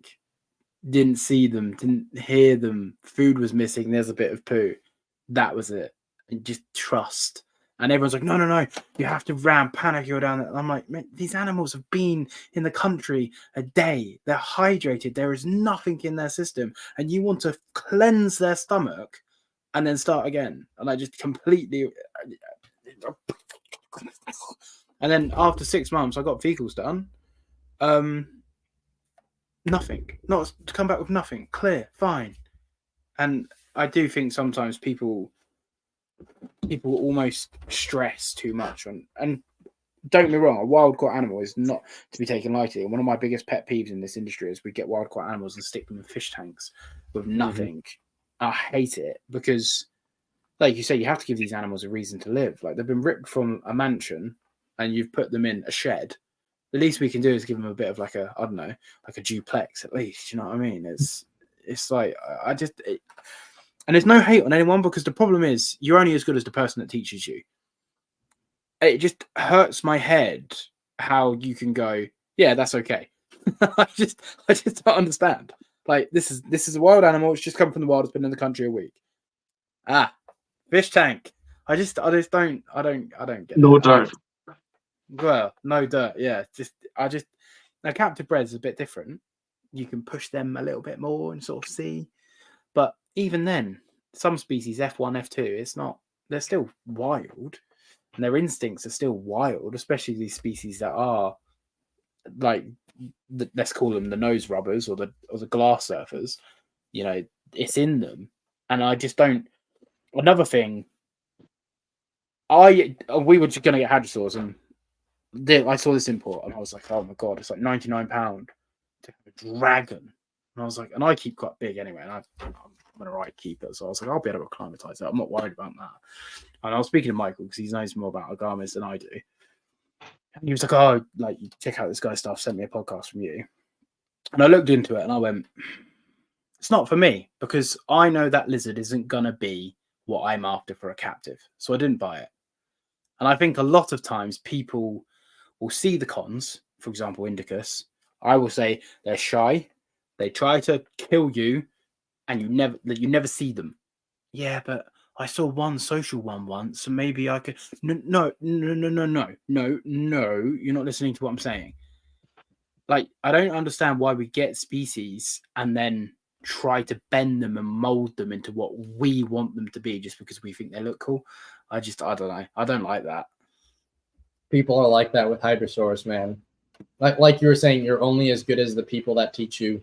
You know, I will always give props to my mentors because they take the time to talk to me on the phone. They let me ask questions, no matter how annoying I am. I'll shout them out. I learned from the best, in my opinion. Scott Corning, the man breeding sailfins. You know, I shot him a text yesterday, and Casey Schultz of Zion Hill Exotics, who's produced sailfins considerably. And then, of course, Ryan Shermell. He doesn't keep sailfins now, but you know, and everything they told me is, yeah, you might see one or two people handling these. They're not. And I mean, it's true. My lizards hate me. I've got a couple photos of me holding them. Why? Because that's when I unboxed them or when I had to do a deep clean on the cage. So that's the only time they get picked up. And then you see these cool photos of somebody holding this giant black dragon, and you're like, holy crap, that's so cool. I want one. Let's get free. Yeah, if you, I mean, especially on the Indonesian accounts, everybody's like, yeah, their sailfins look perfect. Yeah, they're perfect because they just took them out of the wild. Yeah. So the thing is so stressed, and it hasn't eaten. So that's why it's frozen on their arm. And then they're parading it around, and then it dies. I have a friend in Indonesia who I talked to. I'm hopefully going to be, I said, visiting him next year. But, you know, he's like, they just treat them like trophy animals. And then there are, I'm not trying to sound toxic here, but, like I've seen somebody sent me a video of this one influencer. This person is in the United States, but they were literally outside with a box with cold hose water. Oh, I've seen this. Sailfin. I've seen this, yeah. So the guy's got this big Indonesian black sailfin on his arm, and he's like, look how tame this is. And if you watch the video, and this is me being hyper analytical, the fat pads on the back of the head are shrunken in. So it's a fresh import. It's dehydrated. And look at how fast it's breathing. Because Agamids do this thing where if they're stressed, they sit really still, but you can see the rib cage moving. Because unlike Varanids, which Paul or Michael, correct me on this, there's something with Varanid biology which allows them to run while breathing. Yeah, they pump air through their necks down into their lungs. From what I understand, Agamids use their rib bones to manually open and close, or like open up the lung air capacity. That's why like sometimes they go into a state of like diapause, or not diapause, but like a calm state if you flip them on their back, because supposedly the weight of their chest going down on their lungs. But then like my vet told me that's somewhat of a myth. Like they can still, I think he said the myth is that they can't breathe if they're upside down. They can breathe, but then their like motor functions are limited because of the weight on their lungs. Anyways, the point is this lizard like is clearly stressed. Yeah. And then the guy's like unboxing babies, putting them in there, hosing them with cold water, and is like, look how tame they are. And I'm like, dude, it's not right. Like I said, I'm just hoping if I can at least breed these things, it'll be like, look, you got 27 sailfins and you can't get a single egg. At least I'm getting it from a 1.4, which is the plan for 1.3 for October. And if I can make the room, but again, like I feel like I'm already doing it based on my minimum, and I don't even want to say minimum, like what I feel is appropriate for my animals. Like if I could fit a Paracelabensis, I'd like to, but it's just, you know, I really just want to focus on producing the Philippines. But again, it'd be kind of nice. Like, look, here's some wild caught Celebensis. Here's how I did it, and I got eggs because they're, you know, Jerron Gibson's another great guy that I talked to. He produced Celebensis last year in captivity. Same with Casey Schultz. And he's like, yeah, dude, I just leave him alone, pair him.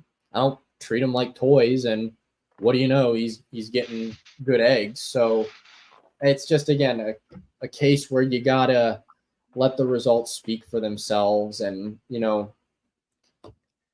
at the end of the day, am I any better than anybody else on Instagram? Like, I feel terrible. Like, I feel like I'm trash talking, and I'm not trying to. I'm merely trying to educate. Like, look, that animal is clearly stressed in a video like that. That is not right, but this person is doing it to get views, making, this audience of people wanting to have a tame sailfin see a quote-unquote tame sailfin. And that goes back to what I was saying earlier, though.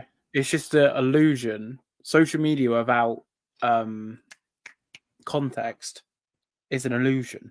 So you're like, oh wow. Like, for example, when I hold Mango, it's very few and far between. It's if I'm doing a health check, because when I get her out the enclosure, I don't touch her. I lure her into a holding enclosure with food. I don't touch her. I don't stress her at all. And only now and then I will hold her for a health check, or she refuses to go back in.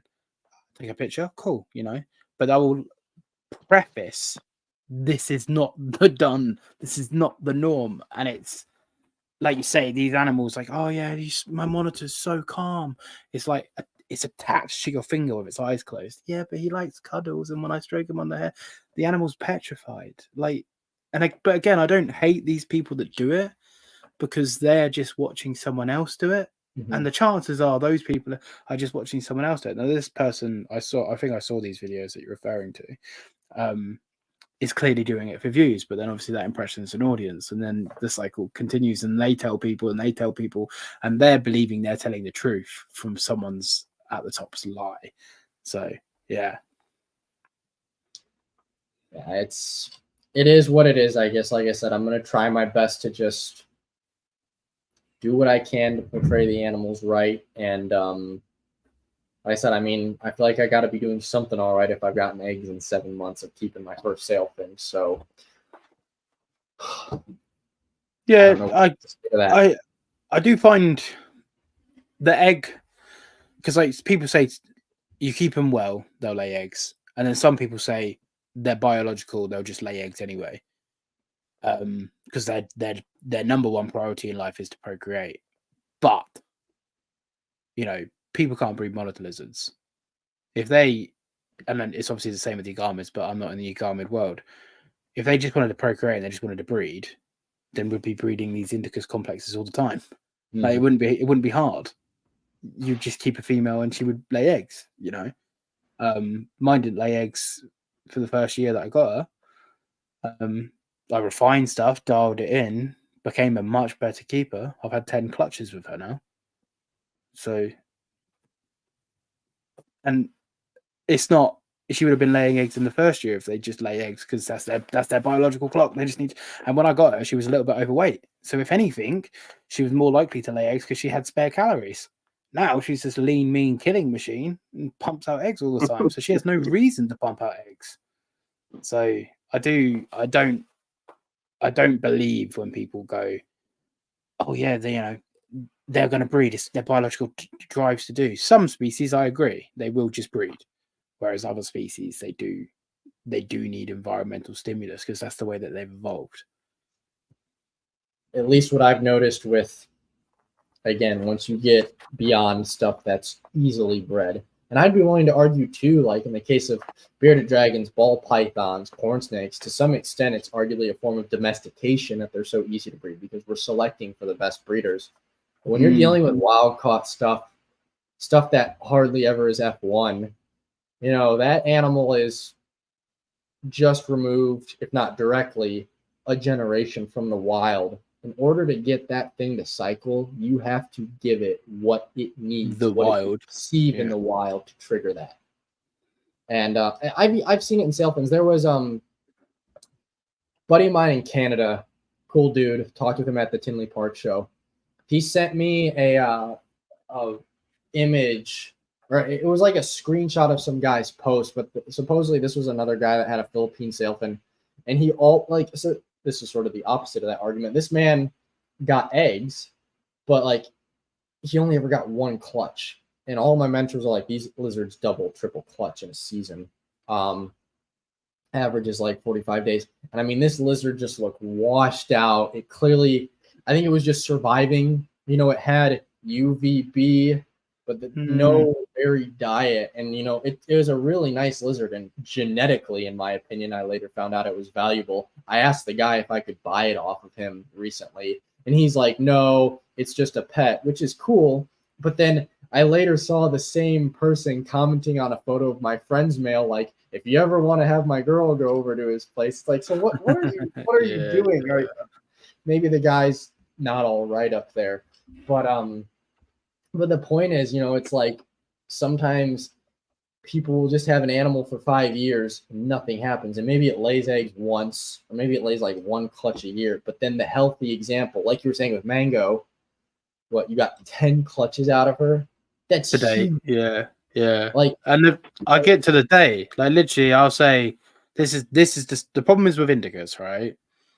Most people don't know when they're in fertilogenesis because I'm talking the most subtle change. mm-hmm.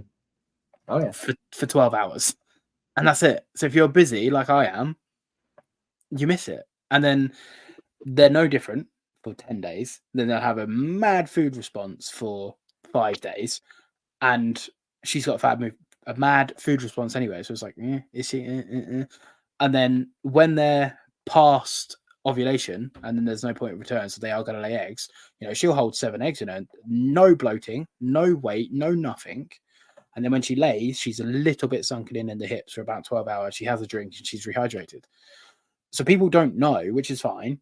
You know, I've had it out of the 10 clutches, 7 of them I've called to the day from the start. So I'm like, right, she will lay on X day, and she does. And 2 of them, I was 3 days out. And then the one I was out was the very first clutch because it was like, is she? Isn't she? Isn't she? You know, and I've had quite a few parthenogenetic eggs, but I've messed up incubation on all of them, except for clutch 7 and clutch 8, which are the ones that I've successful. And to my knowledge, I'm the only person that's had two parthenogenetic indicas from one clutch. I'm trying to find anyone who has, so I don't want to go around going, oh yeah, it's, you know, I want to compare. But the fact that she knows she's got enough and everything, that she's put 2 viable offspring parthenogenically into one clutch to give her resources up to do that, is only a reflection as me as a keeper, especially on clutch 8. So it's not luck. It was clutch 8. So I know it's very easy. It's very easy, and you've said it a few times. You don't want to come across like elitist or whatever, but it's very easy to come across as elitist when you're very good at what you do, and you're happy and content. Like, I'm more than happy with how I care for Mango. Obviously, I can always do better. Obviously, I'm not saying that I can't. Of course, I can. And if anyone has got proven weight, teach me, please. Like, I'm always a student when it comes to keeping animals. But I'm very happy with what I'm doing. My results speak for themselves. She's a very healthy, active, alert, fit, reproducing female. You know, I have 3 perfect babies from her. The first person in the UK to do it. And it's, I think, the first person in Europe to do parthogenic as well. So it's like, well, I don't want to sound like an elitist, but like the results speak for themselves. Yeah, so it's hard to not be elitist, but then at the same time, it's, for me, it's a little bit different because you're working with a species.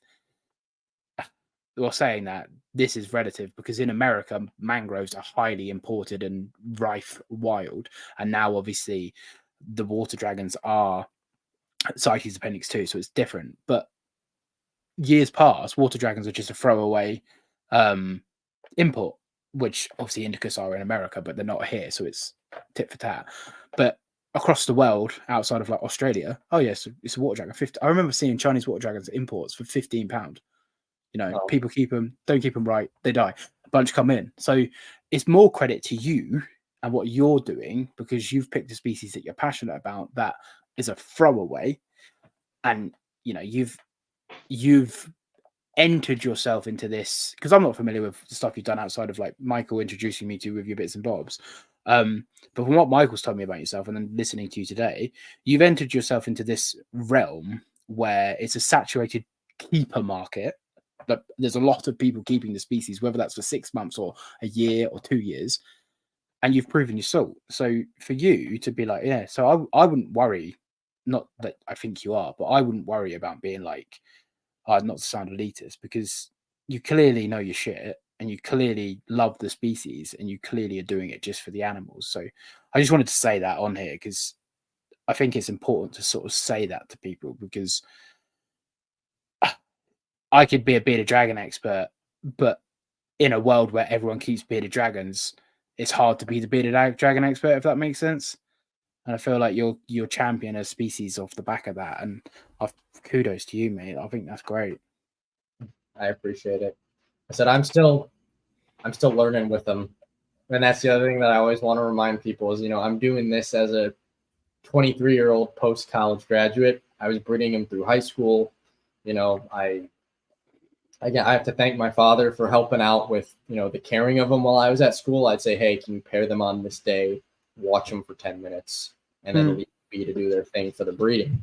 And it's because that's the other thing is, with the water dragons, it seems like with some of the agamids, some I don't even want to say some of the agamids, because some of them do great, but like there's always that drama of cohabbing and whatnot. But I would introduce the male when like you were saying, I figured out roughly how to identify when they start a reproductive event.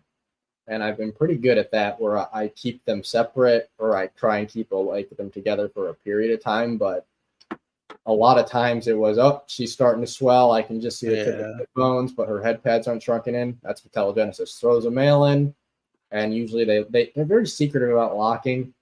I've only ever had myself see like 3 visual locks, but I know they do it because the male grabs the nuchal crest of the female. So if I see scarring on there, I'm like, oh yeah, they're getting it done.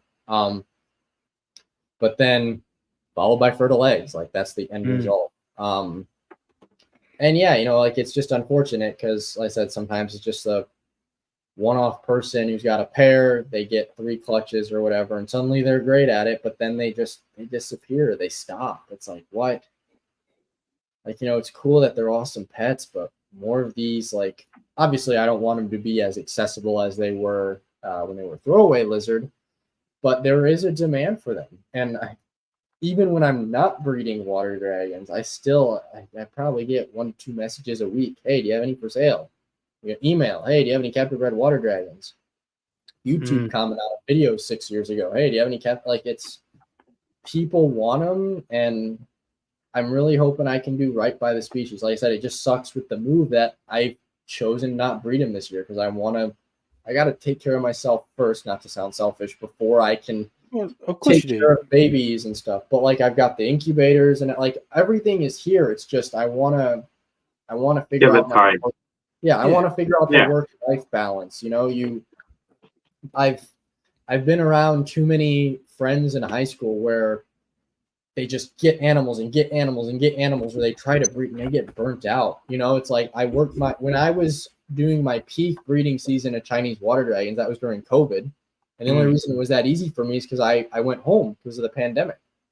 So classes were online. I'm doing classes, and then I get out of my chair, walk across my bedroom, and there were the lizards. And then, it's just I'm there to, I would work over the summer. So I've got my 9 to 5, and then I come home, and part of my routine is water dragons are 5 to 9. Not that bad. No, I'm not spending 4 hours caring for everything, but with the way it's part of my daily routine. It's a way of life. A lot of people say to me, like, how on earth do you do what you do? And the answer is I just do it. Like, it is my life. I spend most of my time outside of work in the reptile room, cleaning, tinkering, watching, observing, spraying, feeding. And I do feel bad for my other half because she has to give up her boyfriend because her boyfriend is enamored with lizards, and that is, and you can't pour from your cup if it's not full. So you have to put yourself first, because otherwise then your lizards suffer, your lifestyle suffers, and work suffers, and everything suffers. But once your cup's full and you pour it, you see the results. Yeah, I can't relate to having a significant other. I feel outclassed. I think my parents get a little bit upset by that, but that's what my siblings are for. They'll give them a grandkid. They'll just breed Have cool. lots of lizards. Yeah. My advice is put it off for as long as you can, because as soon as you get one, the lizards take a back step and you got to fight tooth and nail to get them back to the top. Well, that's more of a reason to, like I said, I'm just going to focus on working breeding lizards then, because this is what I've always wanted to do, and now I've got the chance to do it. So I want to do it right, and I don't know. I've had this conversation with some of my non-reptile friends, and maybe I just ruminate too much now that I've got free time. But it's like when I die, however many years that is, hopefully not tomorrow. I just want to be able, like in my last moment, like look back and be like, yeah, I got to do all that. I got to do what I wanted. I got to meet people I got to meet people I didn't know about, and I had I've tried very much to appreciate everything. And a lot of my friends told me I get way too sentimental about things now, but nah, dude, as far as I know, we only live once, and I would much rather live the way I want to, but then also making a positive change in other people's lives. And for me, that positive change is getting them a captive bred, happy, healthy lizard. Have you seen? Yeah. He's in the David Goggins thing where he's like, the day I die and I meet the maker or whatever there is, like I'll go to heaven, and they go, right, David Goggins, motivational speaker, Navy SEAL, 6 million mile runner, all this stuff. And he's like, what? No, that's not me. And he's like, God goes, no, this is who you could have been. And that always sits with me. I don't believe in God, but I'm a spiritual individual. And I do believe you only get one life in this realm, and if you don't live it, it's gone. And I've recently experiencing grief for the first time properly in my adult life, and it's really made me realize, after losing a couple of loved ones in a short period of time, that you do only have one go around. Like tomorrow could be it. The day is written. When you die, and it's very morbid, but at least, like you say, you can look back and you're like, well, I had a good life. I enjoyed my lizards. I was happy. So I think that's... You did what you wanted to do. Yeah. I don't think it's morbid. I think talking about death and stuff like that is naturally part of it. And I know my friends can't wait till I die because then they can divvy up all my lizards, because Fee isn't into lizards, and other than the bearded dragon, she's not going to keep any of them. So they're all just there like vultures, like, oh yeah, the green trees are mine. But we have a list. Yeah. But I know exactly what you mean. And I've always said that I wouldn't want to date a reptile person because they take up all my space. Imagine having to fight with what species you want. But I am very lucky, and I know I'm very lucky because Fee, she's incredibly supportive of what I do, and she understands it, and I couldn't ask for better, because I have days where I'm really down or really busy and I'm in a slump, and she'll just go, oh, what needs to be done? I'll water everyone, or I'll feed everyone. And outside of Mango, she will deal with everybody. And she's really good at it. And the black tree comes onto her hand with no other reason than just to come on her hand like bloody Snow White. Whereas meanwhile, I'm like, come on. And it, so it does work out if you can find the right one, but just make sure you wean them into your life, not that they're like a crazy tarantula person. They're like, oh yeah, let's fill the room with tarantula. You're like, no. Hey, dude, I love tarantulas. I've got a small but then that's it. That's how they get you, and then they suck you in, and then you have no space for the hadrosaurs. It's a trap. Oh, dude? I've already figured that the heated tops of the enclosures are where I put all my tarantulas. Oh, you slip them on, yeah. All right. I don't have a crazy collection. My buddy got me really into the ornamental tarantula complex, so I've got quite a few of those. I love arboreals, and I guess technically I've got a Heteroscota maculata, but most of my stuff is Poecilotheria, and they're fun, and I like them because they're low maintenance. I think the peak of my college career was having like a bunch of Poecilotheria snuck into my dorm because I couldn't bring the other reptiles. So the entire like back wall was just, slings, and it was pretty awesome. They creep me out. I used to keep ornamental and Oh God, Gooty Sapphire. Yeah, that's Poikilotherium metallica. That's the one. I No, used to keep those. that's my favorite genus. Yeah. My life goal as a side quest is to have like all 15 or all 14 species you can get in the United States, because you can't get in Sri Lankanensis and Rajai since they were just described a few years ago. But Yeah. so when I focus on something, I dive into everything. So I used to keep and breed scorpions years ago. Oh, nice. I was really into that, and yeah, I got sucked into it. And to be fair, I've forgotten quite a lot of it now because I just think about monitors nowadays. But I had a the giant flat rock scorpion, and I locked them up and bred them. And I was like, oh, they were doing the dance, and the male pulled her over the sperm plug, and everything. I saw it all happen. I was like, yes, I'm gonna get babies, and I'm basing it on like, I don't know, Asian forest sort of gestation. I'm like, yeah, 8 months, I'm gonna get a bunch of scorpions on her back, and 8 months went by, and 9 months went by, and 10 months went by, and I was like, obviously it didn't work. And then I had this pair for about 3 years, and I bred them about 18 months ago, 16 months ago, and I was like, oh, I'm just going to sell them because clearly I can't do them justice. And I kept trying to pair them up after sort of 10 months after pairing them, and they wouldn't pair. Anyway, long story short, I sold them to a guy. He came to pick them up, and I hadn't checked on them in a couple of weeks, and I popped the lid, and the female had 32 babies on her back. And I was like, you can't buy her. We're not moving her. I'll sell you the pair, but wait until the babies come off, because I can't go back on it. So I kept all the babies. I sold him like 2, and yeah, and then they were put on. No, they weren't put on site. That's a lie. Tanzania shut the borders, and they wouldn't import. Yeah. So like, I had a bunch of babies, and all the scorpion people were like, you need to sell them to me because we can't get them anymore. But yeah, random stories. Yeah, a friend of mine in Indiana's got probably one of the last remnants in the United States of a African flat rock. He's had her for a while, but they live for ages. The females, especially the females, and they take forever to grow. They're like 6 years to get to adult. They're like rocks, generally rocks. They're cool, man.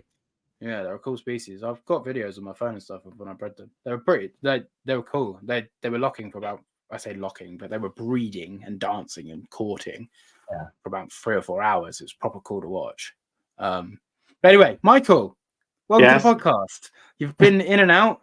Anywhere you would like to take it? Because we're not gonna wrap up immediately. So obviously we've spoke 20%. I want to get at least some sort of information from this. And so, Alex, frill dragons, I know from knowing you that you had you didn't love them. I know you've since worked with some. Anything you've learned with frillies, any tips, tricks, anything that you would like to share? So I've had my pair for 3 years now. They kind of go through my room cycle, so obviously they get colder in winter. I in spring, with the heat, it heats up. I spray them more, I feed more. I've had a clutch of eggs before. 2 years ago, last year I thought the female was gravid. I went through all the same stuff and just nothing. So this year I've put a conscious effort to make sure she's getting a lot of food and a lot of humidity and stuff. But yeah, any experiences with the frill dragons? My only experience with frillies is at the pet shop I used to work at. We had a customer drop off a Papua New Guinea frilly, and it was just, that was caring for it. It came in dehydrated like they usually do, because they sort of stick to a branch. And then the other one was my internship at RepTech. That's where I mentioned earlier I got the Persinus to breed. And we had just a big adult male that came in from Squamata Concepts. Supposedly it was captive bred in Germany. And it's just when a bunch of them came into the US, some really nice Aussies. But I mean, the biggest thing I could say is, the Aussies are very temperate. But you got to remember, the ones that are from West Papua, they're technically considered the same species. So they're found on the south side, if I'm not mistaken, which you're below the equator. South is like our version of north.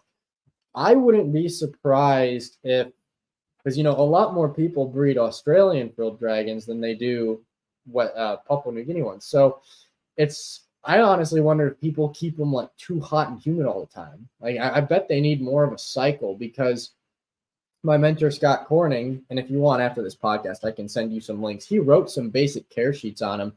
But one thing that'd be good. Is he made Aussie crossies, so he got in some of those red Maruke or Maruk, Papua New Guinea frills, and he bred those to his most bright red Aussies, so he could make smaller sized bright red frilled lizards. And he kept his Papua New Guineas the same as his Australian ones. Just drop them down. I'm pretty sure he said there were like 8 weeks that he just didn't even feed them. Just colder, and then you ramp them up with food again, right? It's that idea of food cycle. That's what I'm currently in the middle of. So I'd say that'd be your best shot. I've honestly found like even some of the equatorial stuff, at least in the case of the sailfins at home, the water dragons aren't really that close to the equator, but they're still like, I want to say old world tropical riparian. Food plays a big role. And there are times of the year I maybe feed the water dragons once, twice a week, because if my ambient temperatures are in the 70s and they're not even basking, why do I want to feed them? Metabolism, Yeah. I've seen what happens if you just keep feeding them when they're cold, they don't metabolize it properly, and then you honestly see a lot of cases of gout. So it's like, I'd rather just not feed you, or better yet, when I have a lot of babies, I kind of just feed with food bowls because I want to put food in. I got to go to the next cage. Which on one hand really isn't the most enriching. Like if I can, I like to make them run around for a hornworm or something. But in the winter, if they're cold and sluggish, like if they really want to eat, they will run to that food bowl, and they don't. Like there are times where I put food in and they don't eat. So it's sort of like almost a way of like, if you're willing to hop down from, 5 feet up, even though the ambient temps are cooler, then maybe you're hungry. So maybe with the frills, because with those sit and wait lizards, I'd like to think their metabolic rate, even at pristine operating temperature, is slower than like a water dragon. Because if they're just sitting there, even when it's 90 in the wild, food runs on the floor, they jump down and grab it. But otherwise, they sit there. So if you're cooling them down and they're still sitting, and they're still naturally just sitting, their metabolic rate is just all the way down. And my female's like that. So my male will eat anything, like anything. He'll go for anything. My female though goes through cycles of I'm going to come down to eat, because I keep them together, and I've got a big branch that kind of goes diagonally across, and she'll sit right up at the top corner, and you either need to try and coax her down with tweezers, or if she wants food, she'll come for it. Like you say, like she'll jump down and she'll come for it. And that's what I've noticed recently, is that she's really like, she'll be the first one to the glass when I slide it open, like waiting for the food.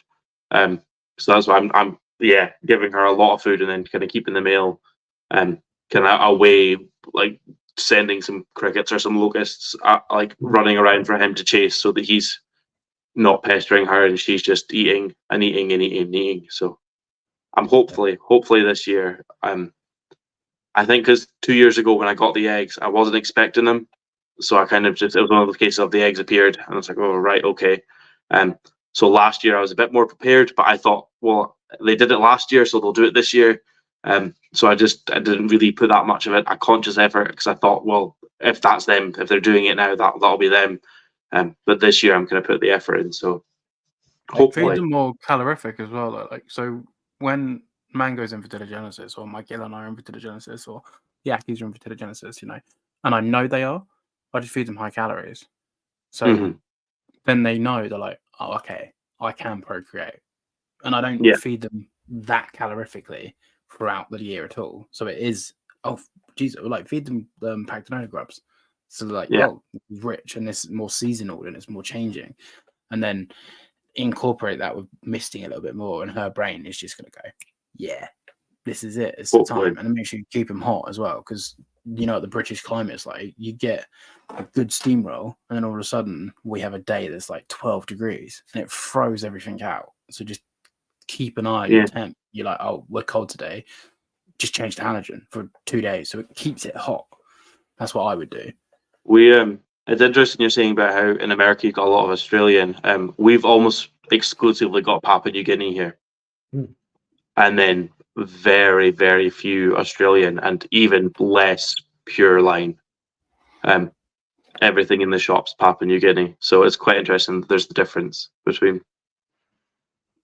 Yeah, like I said, there was a group of Aussies that came in like 2020, and especially like last year and then this year, there's been quite a few people producing them because, you know, they grew up for the past 2-3 years. Frillies can be really young from what I understand, but doesn't mean they have to. But I say if you're into frillies, you should look up Sim Container on Instagram. Yeah, John. They posted a video that you might like, but I know the guy with it. I'm not going to say anything else, but you'd probably get a kick out of it. I'll have a look. But yeah. I want to see now. The conversation's yours to take where you want, Michael. So obviously, like, there's a very common theme with your keeping Alex, where you almost pick a species and you want to do it 100%. You want to do it the very best you can. And obviously you've done that, and you're obviously going to extend and learn as throughout the years, but you've done that with the Chinese water dragons. You're now looking and you're doing it with the sailfins. Do you think there's going to be a third species in the next 5-10 years, or like group of animals, or is that kind of you're happy with the two? Oh, that's because the thing is, like, because the sailfins, there's the 5 species in that group. So I'd just be curious, like, I mean, I guess basilisks could probably be up there. I wouldn't mind trying to figure out Australian water dragons, but if I'm going to do Australian water dragons, I want to figure out a way, like, I want to do outdoor setups with those. I want to build a way that they can brumate. Yeah. Like, there's a guy in Portugal that he did all outdoors. Yeah, I've spoken to him. Yeah, and they hibernate for like 5 months of the year for him. So in theory, it could be done. Yeah, this video. Jesus, laptop, zoom out. There's a white-filled dragon. Yeah, that's all I'm going to say. It's white and orange. Oh.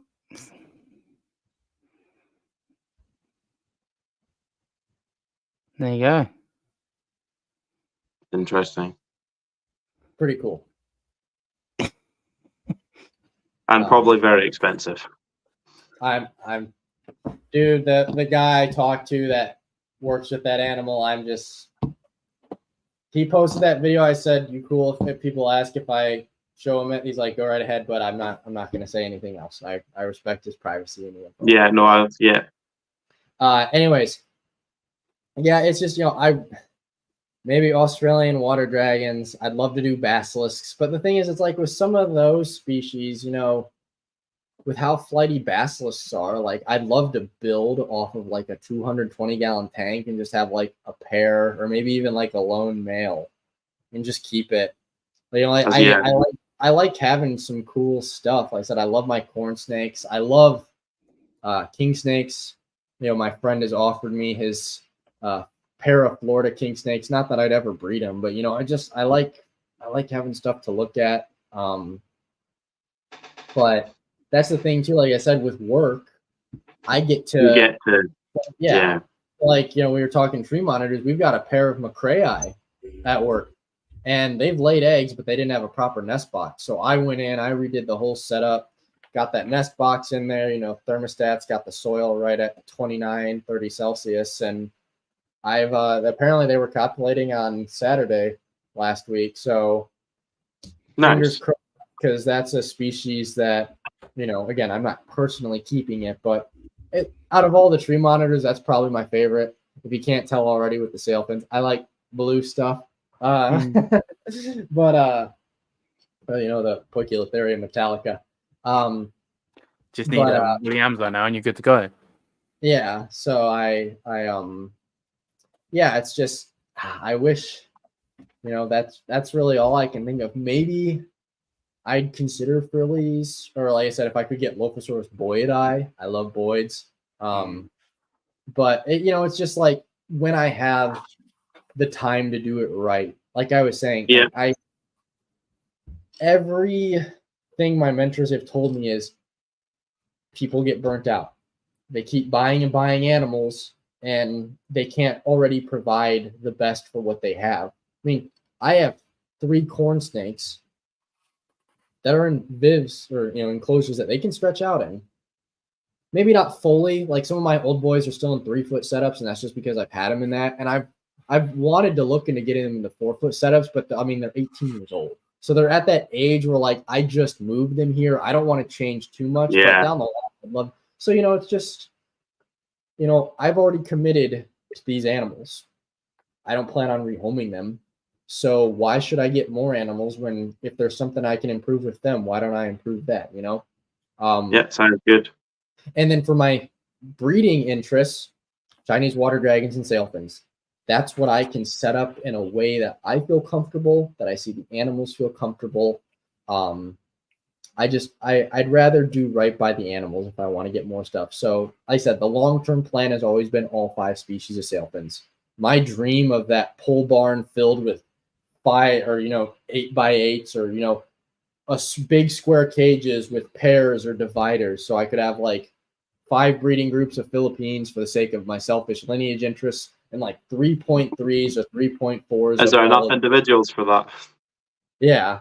So, but you know what? I'm think about the space that you need for that. Yeah. Right? And like I said, I'm ridiculous. I'm not in the mood to be doing it, freaking tiny. Like I've seen the way some people keep sailfin. I'm not going to do it like that. So I want to do it right. And like I said, I'm really hoping as long as I keep working, I've been able to do what I want to do so far. It just takes time. And if I keep pursuing, I keep saving the money, maybe one day there will be the Hydrosaurus house. No, well, cages, baby row. And I honestly probably want cages with dividers, because there's no way you can, even if you have that many breeding, there's no way there's a demand that could responsibly house that many, which thankfully they have pretty small clutch sizes. They only lay an average of 3 to 9 eggs. So it's not like iguanas where you get 50 eggs in a clutch, or even tegus. But still, it's a niche lizard. If I were to produce 50 Hydrosaurus a year, like I'd have to, down the line, that'd be the dream. But like I'd have to pick, what eggs am I keeping and what eggs am I freezing if it comes down to it, because I just don't want to bring life into the world if it's not going to thrive. What's the demand for as well? Yeah, exactly. And a lot of people want the Philippines.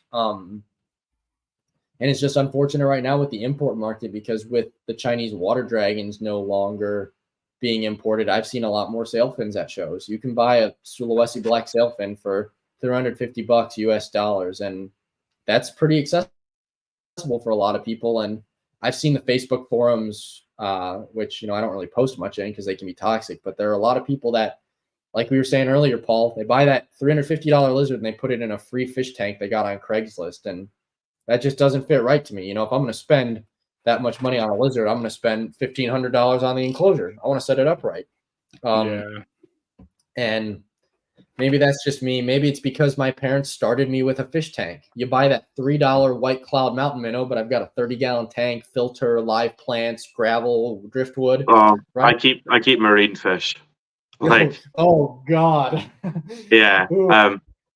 You sometimes look at that kind of 50-pound coral and you're like, oh, it's really expensive. And then you're like, but my whole tank's, I'm about $4,000, $5,000 into the tank. And you're just like, yeah, well, relatively it's not much, is it? But yeah. Just quick interjection. Has Alex frozen for you, Michael? On my screen, yeah. But oh, there you go. He's gone. That'll be his laptop. Yeah, he was frozen for ages. Yeah, I could hear him fine. He's just frozen. We'll see if he comes back. Did say that his laptop was going to be a bit. Yeah, mine's dying. I didn't bring a charger up here because I thought I'd be able to last, but clearly running the podcast, it wasn't fully charged when I started. But I have 18-hour battery. I mean, we've been podcasting for nearly 4 hours. I think it was on 60%. It's on 17 now, so it's not been horrible. But I picked up a half-pound Espanol today. A what? I like eels. Well, whoever's still here, thank you for staying with us for 3 hours and 40 minutes. We're going to see if Alex comes back, but currently in the UK, it's 20 to midnight. 20 to midnight? Quarter to midnight. It's quarter to midnight. So we're going to start wrapping up at some point, but we're going to see where he is. I'll try and invite him again. Copy. Oh, Instagram. How are you feeling about your imported Agamids now? I mean, I feel like outside of the male, who's a little bit, you can see he's dehydrated. He's clearly dehydrated. You know what I mean? Oh my god, how many people have I messaged? What? Oh, he's there. You can see my male's clearly dehydrated. Outside of that, I'm feeling quite good. He ate again today, so he's back. He's back. Hello. Sorry about that. Signal drop. No, you're fine. I've just invited you again. That's why I didn't add you back immediately because I wasn't on the screen. Oh, you're all good. Right, Michael. Alex. We're not immediately wrapping up, but just so you're aware, because we didn't sort of. I have 2 wrap-up questions at the end. But I'm just sort of letting Michael have his Michaelness because sure. I've been. He's a great co-host. He's co-hosting. A spoiler for those people that are still watching. So not next weekend, but 2 weeks today, I have Fardy from Daffy's Reptiles to do the what is it? Lepidogastro? No, Acanthosaurus lepidogastro, is it? Nice. Yeah. Yeah. That's a cool species. And he's coming on. He breeds Stenodactylus petrii. I'm a fellow Stenodactylus keeper, so it's good. He's also a fellow monitor enthusiast. So, but anyway. So there are 2 wrap-up questions when we do eventually wrap up. My laptop is on 16%, so we've still got a little bit left in us. So Michael, you can carry on if you've got stuff to carry on. Or Alex, if you have questions or topics, please feel free to. I'm more than happy to. Definitely, if you're willing to come back on, we can. I feel like we have a round 2 and a round 3 in us. But if there's anything either of you want to talk about, then please feel free to speak about it now or forever hold your peace. Right. Honestly, nothing's coming to my mind right now. Like I said, I appreciate the conversation. I'm always happy to talk about lizards and geek out about it. You know, hopefully if by the time round 2 comes, no matter how long it'll be, maybe I'll be hatching some sail fins. But like I said, I'm just at the end of the day, I am just a nerd that loves my water dragons and sail fins, and that's all I can really say, you know. I think they're cool, and I hope other people appreciate them as much as I do, or as long as they appreciate them, it means I've done my job. Yeah, I was going to ask, because you mentioned that you've done some writing, and I got the, pretty sure it was a sail fin issue. I got that imported when you wrote that a while back. I think I remember you sent me that. That's awesome. Yeah. I don't, because I think your magazines are slightly different from ours, but is there a way to buy backdated issues for people who are interested? Or is that kind of... I don't think you can buy directly for Reptiles magazine. Your best bet would be looking for them on eBay. I was kind of upset because as one of the writers, I had asked if I could get multiple copies and they just sent me one. So that currently resides with my parents because they were so proud. Same goes for the Water Dragon articles. Best bet is eBay. However, if you just want to read them and you don't want a physical copy, Reptiles magazine actually has links now to all of the articles. So pretty much how their system works is that they publish it for subscribers, so subscribers get 6 to 8 months before it's released, and then after that 8 months, the general public can read it online. And so if you look up Sailfin Dragon like just a Google search for it, it's like, I want to say usually the 4th or 6th result. Just I'm pretty sure that was the article I sent Paul when he went through his, I'm going to buy a sailfin. I'm like, read this first. Yeah. Then I sent him the link to the podcast you did with Casey. And I was like, and watch this because Paul's really good at talking about his mangrove monitor and then going, nobody should buy them. Mhm. Don't buy them. They're shocking pets.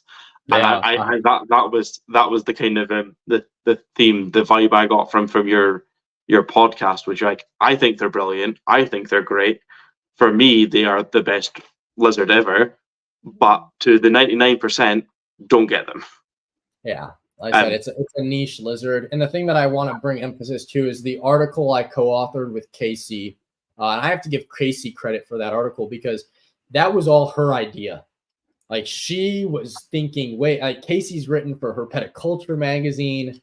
Casey is amazing because she does the sail fins, but she's bred frilled lizards, if I'm not mistaken. And she's breeding a ton of the cool Indo-Australian pythons. She's bred olive python, she's bred blackhead python, she's bred womas, and she's got Bothrochilus boa, that's the Bismarck ring python. She's got some Apodora, so she's rocking it out. I know she's got white lips too, but she came up with the idea for the article, and with my university background at the time, she reached out like, hey, would you like to help me write a digestible piece on the updated taxonomy? And so I broke down pretty much what Denzer et al. 2020 was. I just made it, to be quite frank, simple English for the average person who doesn't have a science. That was a good read. And then she did the Pustullatus section, and she did all the editing. She did the introduction. Like she's a genius at what she does, and it made a really awesome article that got a ton of positive feedback. And it was really cool because she's somebody that I heavily look up to. Like I said, she's bred sail fin. She's got a lot of experience with it. And like I said, just another really cool individual where I can shoot her a text and be like, hey, is this behavior normal? She's like, yeah, you're doing great. I'd suggest maybe tweaking this. And, that's how that article went. But then if you go on to Reptiles Magazine and you look up the Way of the Water Dragon, that is Way of the Water Dragon is the article I wrote on Chinese water dragons. And then I also have a interview that I did with Emma Locke or M. Locke of Exotic. And so for Zen Habitats, which is a brand she represents, they have a quote unquote expert interview with me answering some commonly asked questions about Chinese water dragons. So there's a lot of resources online. One thing I want to highlight too, that I actually want to thank John Verata from Reptiles Magazine on, is that his he left all of my references in my article in the Way of the Water Dragon. So if you read through the article and you want to read more on like the wild diet studies and stuff that I referenced, you can copy and paste the DOI link and you can actually get access to all of those research papers. And when I wrote that article, I intentionally wanted to use research papers that I could acquire on Google Scholar to make the information easy for people to access and do more of their own independent learning. And hopefully that'll spark more people to start reading primary literature as a way to advance the reptile husbandry and just sort of make sense of things that might not make sense on an average care sheet. And I think that's the way to do it. Like you see these people who try and push scientific like agendas on how we're meant to care for our animals. But if you don't have a higher education, or you don't know how to read these articles, or you don't know how to understand these things, then it just sounds like gobbledygook, or you don't know how to access Scholar. And if that's the case, then you're not going to understand it. It's not going to process. Whereas if you can read an article like this, and it's in better terms, like easy to read, digestible information, and then you go, right, I understand that, let's further this, I think it's definitely the way to go. Like it's so much easier to understand than somebody that's just spurting out scientific data at you that means nothing. So no, they're a really good read. And I'm sure it was because I remember asking you about I'm sure it was the Sailfin article, and you're like, oh yeah, I've asked for a bunch. And then I remember I found the reptiles website, and I managed to order one, and it was relatively cheap at the time because it was a magazine, so the import I didn't get taxed for anything. But I was curious about the Chinese water dragon one because it's a good nice resources to have, and I enjoy having the hard copies, the physical copies. yeah. I like a book. I like being able to flick through things. So That's, dude, I've got over in my living room area right that way, I've got my bookshelf, and honestly, like every time I'm at a reptile show, I try and find some obscure lizard book just because it's a way that I can reference something. And unlike a hard drive, it can't get deleted or anything like that, you know, or something on a computer. Paul, you were recently asked to write. I've been asked to write a lot of articles. So I'm illiterate, so it's hard. But did you not publish something about Gil and I recently? Yeah, I did in EK magazine. Yeah, I didn't write it. I did an interview with the writer, and we sat down, right, okay. and I told him what to write. I've had a couple of people approach me to do the parthenogenetic indicus, and I've had someone approach me to do one on Prasinus. That's cool. You should totally publish the parthenogenesis, because that's I'm going to. I might even try and make that something I write myself. I'm not really, even if it's just magazine, I'm not really academic when it comes to pen and paper. I'm dyslexic and I have terrible spelling and punctuation, but I'm sure it's something I could write up and get Fee to proofread and quality check it for me. But yeah, I've done an article for EK, which is a exotic keepers magazine, on Varanus Gilali, and again they were like, "Yeah, we'll send you a bunch of copies," and I didn't get any. Sophie brought 2, and my mum was like, "Oh, I want one. Can you sign it?" Oh, which is quite nice. So yeah, but it was a cool experience. Well, Alex was meant to sign one for me, and I never got it. Yeah, that was he's the biggest fan and everything. You know, earlier when we were talking about like people look up to you and stuff, he's there. Look. He's above you in this screen, but he's there. Yeah, you want to talk about signing stuff? It was actually sort of like a mile. I was at a Tinley Park show for the NARBC, and one of the reps from Exoterra saw. I always have a hoodie that says Hydrosaurus on it. And he's like, "Didn't you co-author the taxonomy article?" I was like, "Yeah, I did." He's like, "Dude, that was a great article." I was like, "You're the rep from Exoterra, like the Exoterra." So that was kind of cool. And then I had a couple. There was someone at a local show that I knew. Apparently, they had asked. They brought their copy, and so it felt kind of cool because I was there with a bunch of my friends from university. And, you know, this person's like, "Alex, can you sign my magazine?" They're like, "Wait, you wrote a magazine?" And it was kind of cool. I was like, wow, I'm a reptile guy now if you're signing reptiles magazines. But at the end of the day, all that matters to me is that easily digestible information is getting out there to people, and that everybody who keeps Chinese water dragons will hopefully be either improving or learning or gathering insights. You know, that's the beauty of it, is we can all share our collective mass of knowledge and go from there. Yeah, 100%. I was in a room recently with some let's just say big players behind the scenes, and everyone was like, "You're the mangrove guy," and I was like, "Yeah." Like it is a weird feeling. So I know exactly what you mean, but yeah, I don't. It is cool when really high up people in the industry know who you are from something you've done. But at the end, like I say, the second I go, "Yeah, I'm the mangrove guy," I lose all what I've started it for. So maybe behind closed doors, like if I'm on the toilet, I'll let it have 5 minutes to myself. I'm like, "Yeah, I'm the mangrove guy." But yeah, I know exactly what you mean, man. It's great. It is great because myself included at times, but people don't commit to a species.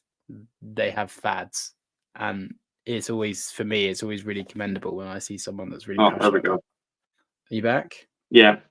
I always see it really commendable and passionate and credible when someone has a passion for just a dedicated species. So I love Varanus, but what Varanus other than Indicus? It's like, oh, maybe this one, this one, this.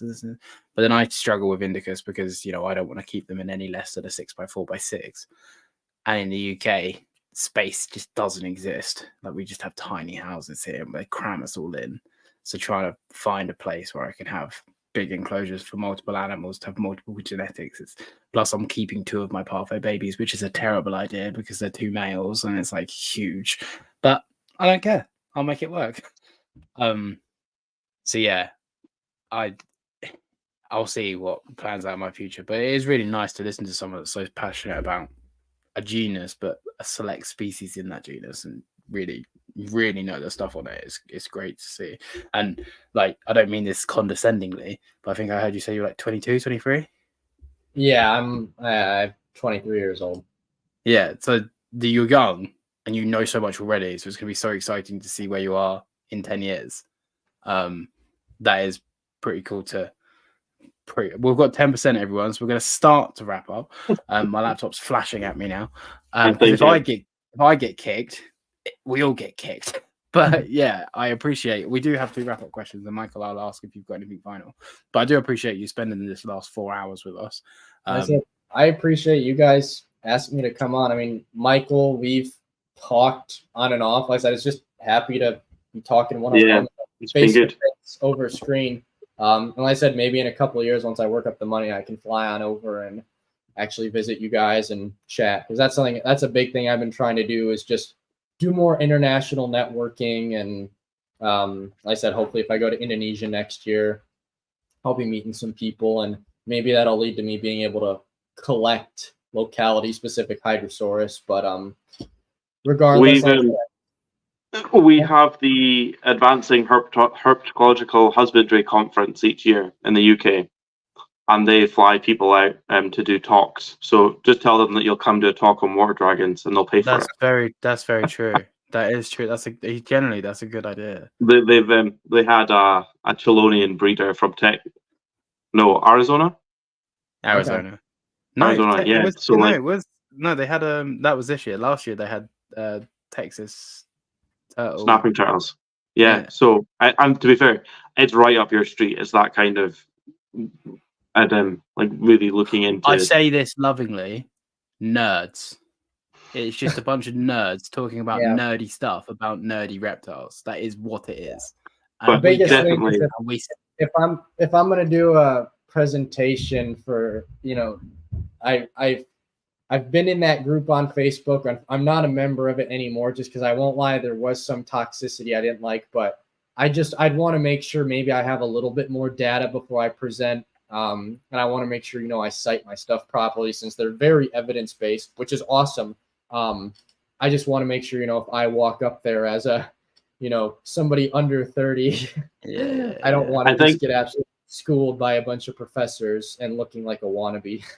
I know my limits, that's for sure. But it's an interesting one, because other than the fact that it's the admins that run the show, there's no, like I'm in the group. I don't participate in the group at all.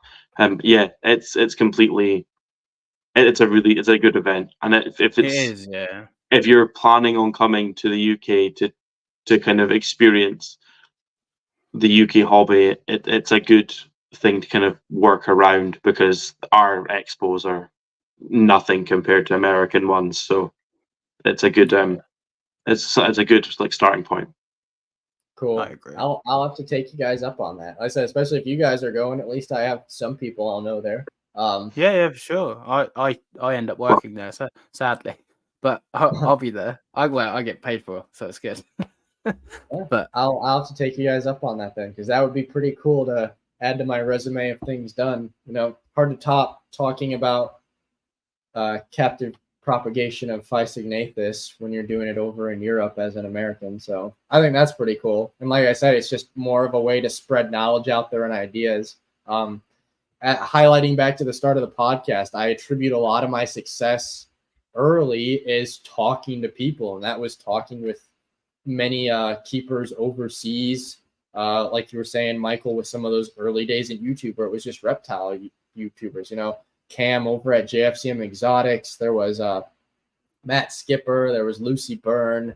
I'm trying to think who else, there's I can't remember his last name. His name was Peter. He had some retics. And obviously Dan Jensen. So I think Dan is the only one that still posts from them, or Tyler Guel, she was another one. It's just trying to, if there's one thing I've learned is just listen to everybody, highlight their successes, and then incorporate that, and you eventually form your own success, because everybody has got something valuable to share. Even if somebody's doing total, like I listen to monitor people, I listen to Python people, listen to colubrid people, I listen to frog people. And while I'm a Agamin lizard nerd, as I've said, I've still got pet corn snakes. I just, I'll quote Ryan Schrammel. I say this probably on every interview I've been on. What good is good information if it cannot be shared for the good of others? So, yeah. Which is strange, because one of the wrap-up questions is, what's one piece of advice you'd give to someone joining the reptile hobby? Other than that quote, I'd say find a mentor. Find the best person who's working with what you want to work with if you're going to pursue breeding, and ask them for advice. Even if, I'm not to quickly go on a side tangent, learn from people that might bother you. You look at some of the most successful people in this hobby. I'm going to name somebody, Garrett Hartle, working with locality-specific retics. I'll say the name. He worked for Jay Brewer. Garrett learned how to breed retics first and how to keep retics. And that's all I'm going to say, because I don't want to avoid any controversy. But what Garrett did with that information is he positively transferred it onto working with more manageably sized snakes. And now he's without a doubt the top of the market when it comes to supplying pet people with an appropriately sized reticulated python. Yeah. Learn from true. everybody. That's all I'll say there. And find a mentor. And then the final wrap-up question is, what's one piece of advice that you'd give your 10-year-old self? Oh, man. You know what? I've actually, I've never said this on a podcast. So for anybody that's listening, since this is the longest podcast I've been on, I would tell my 10-year-old self to keep fighting, and that everything is going to get better, because right after I turned 11, 10 years old, because I was feeling sick, I had cancer as a kid.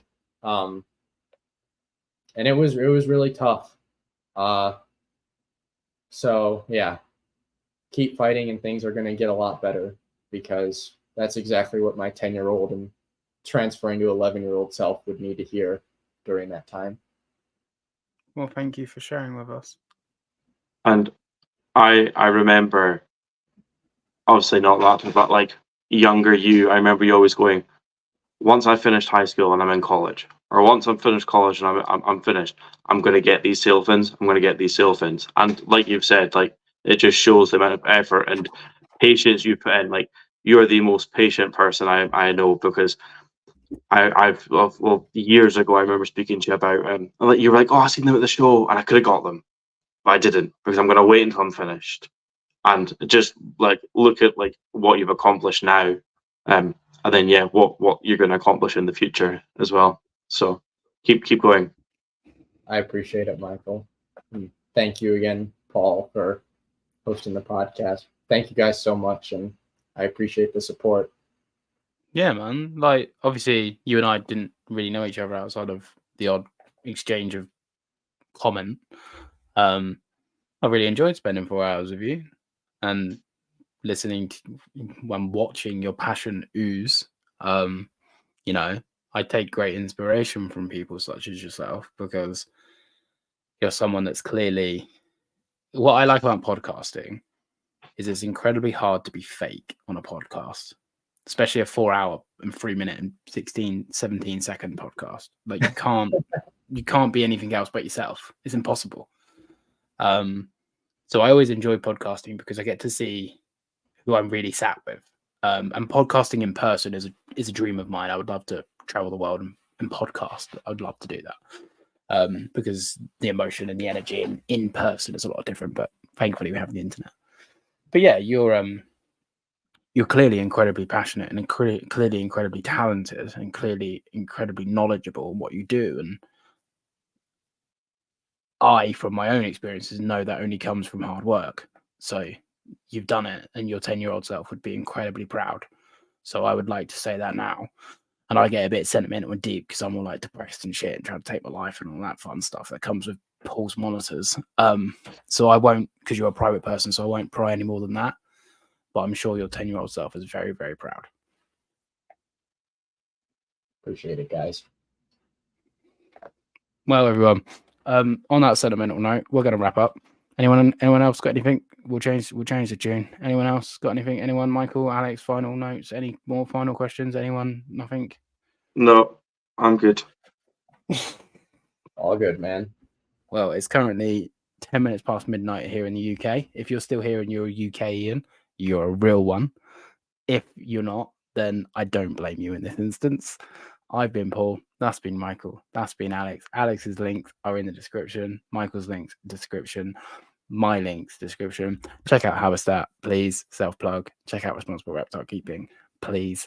And while we're at it, check out US Arc because they're doing the same thing in America.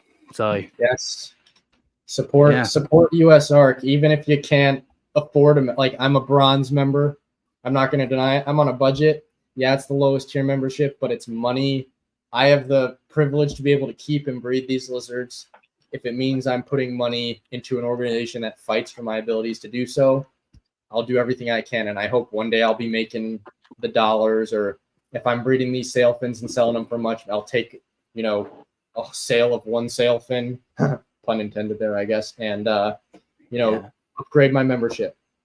Same with Responsible Reptile Keeping. Look at Dog People. They've got like the AKC and all these other organizations with reptiles becoming more mainstream. Support good podcasters and information spreaders like Paul and Michael here.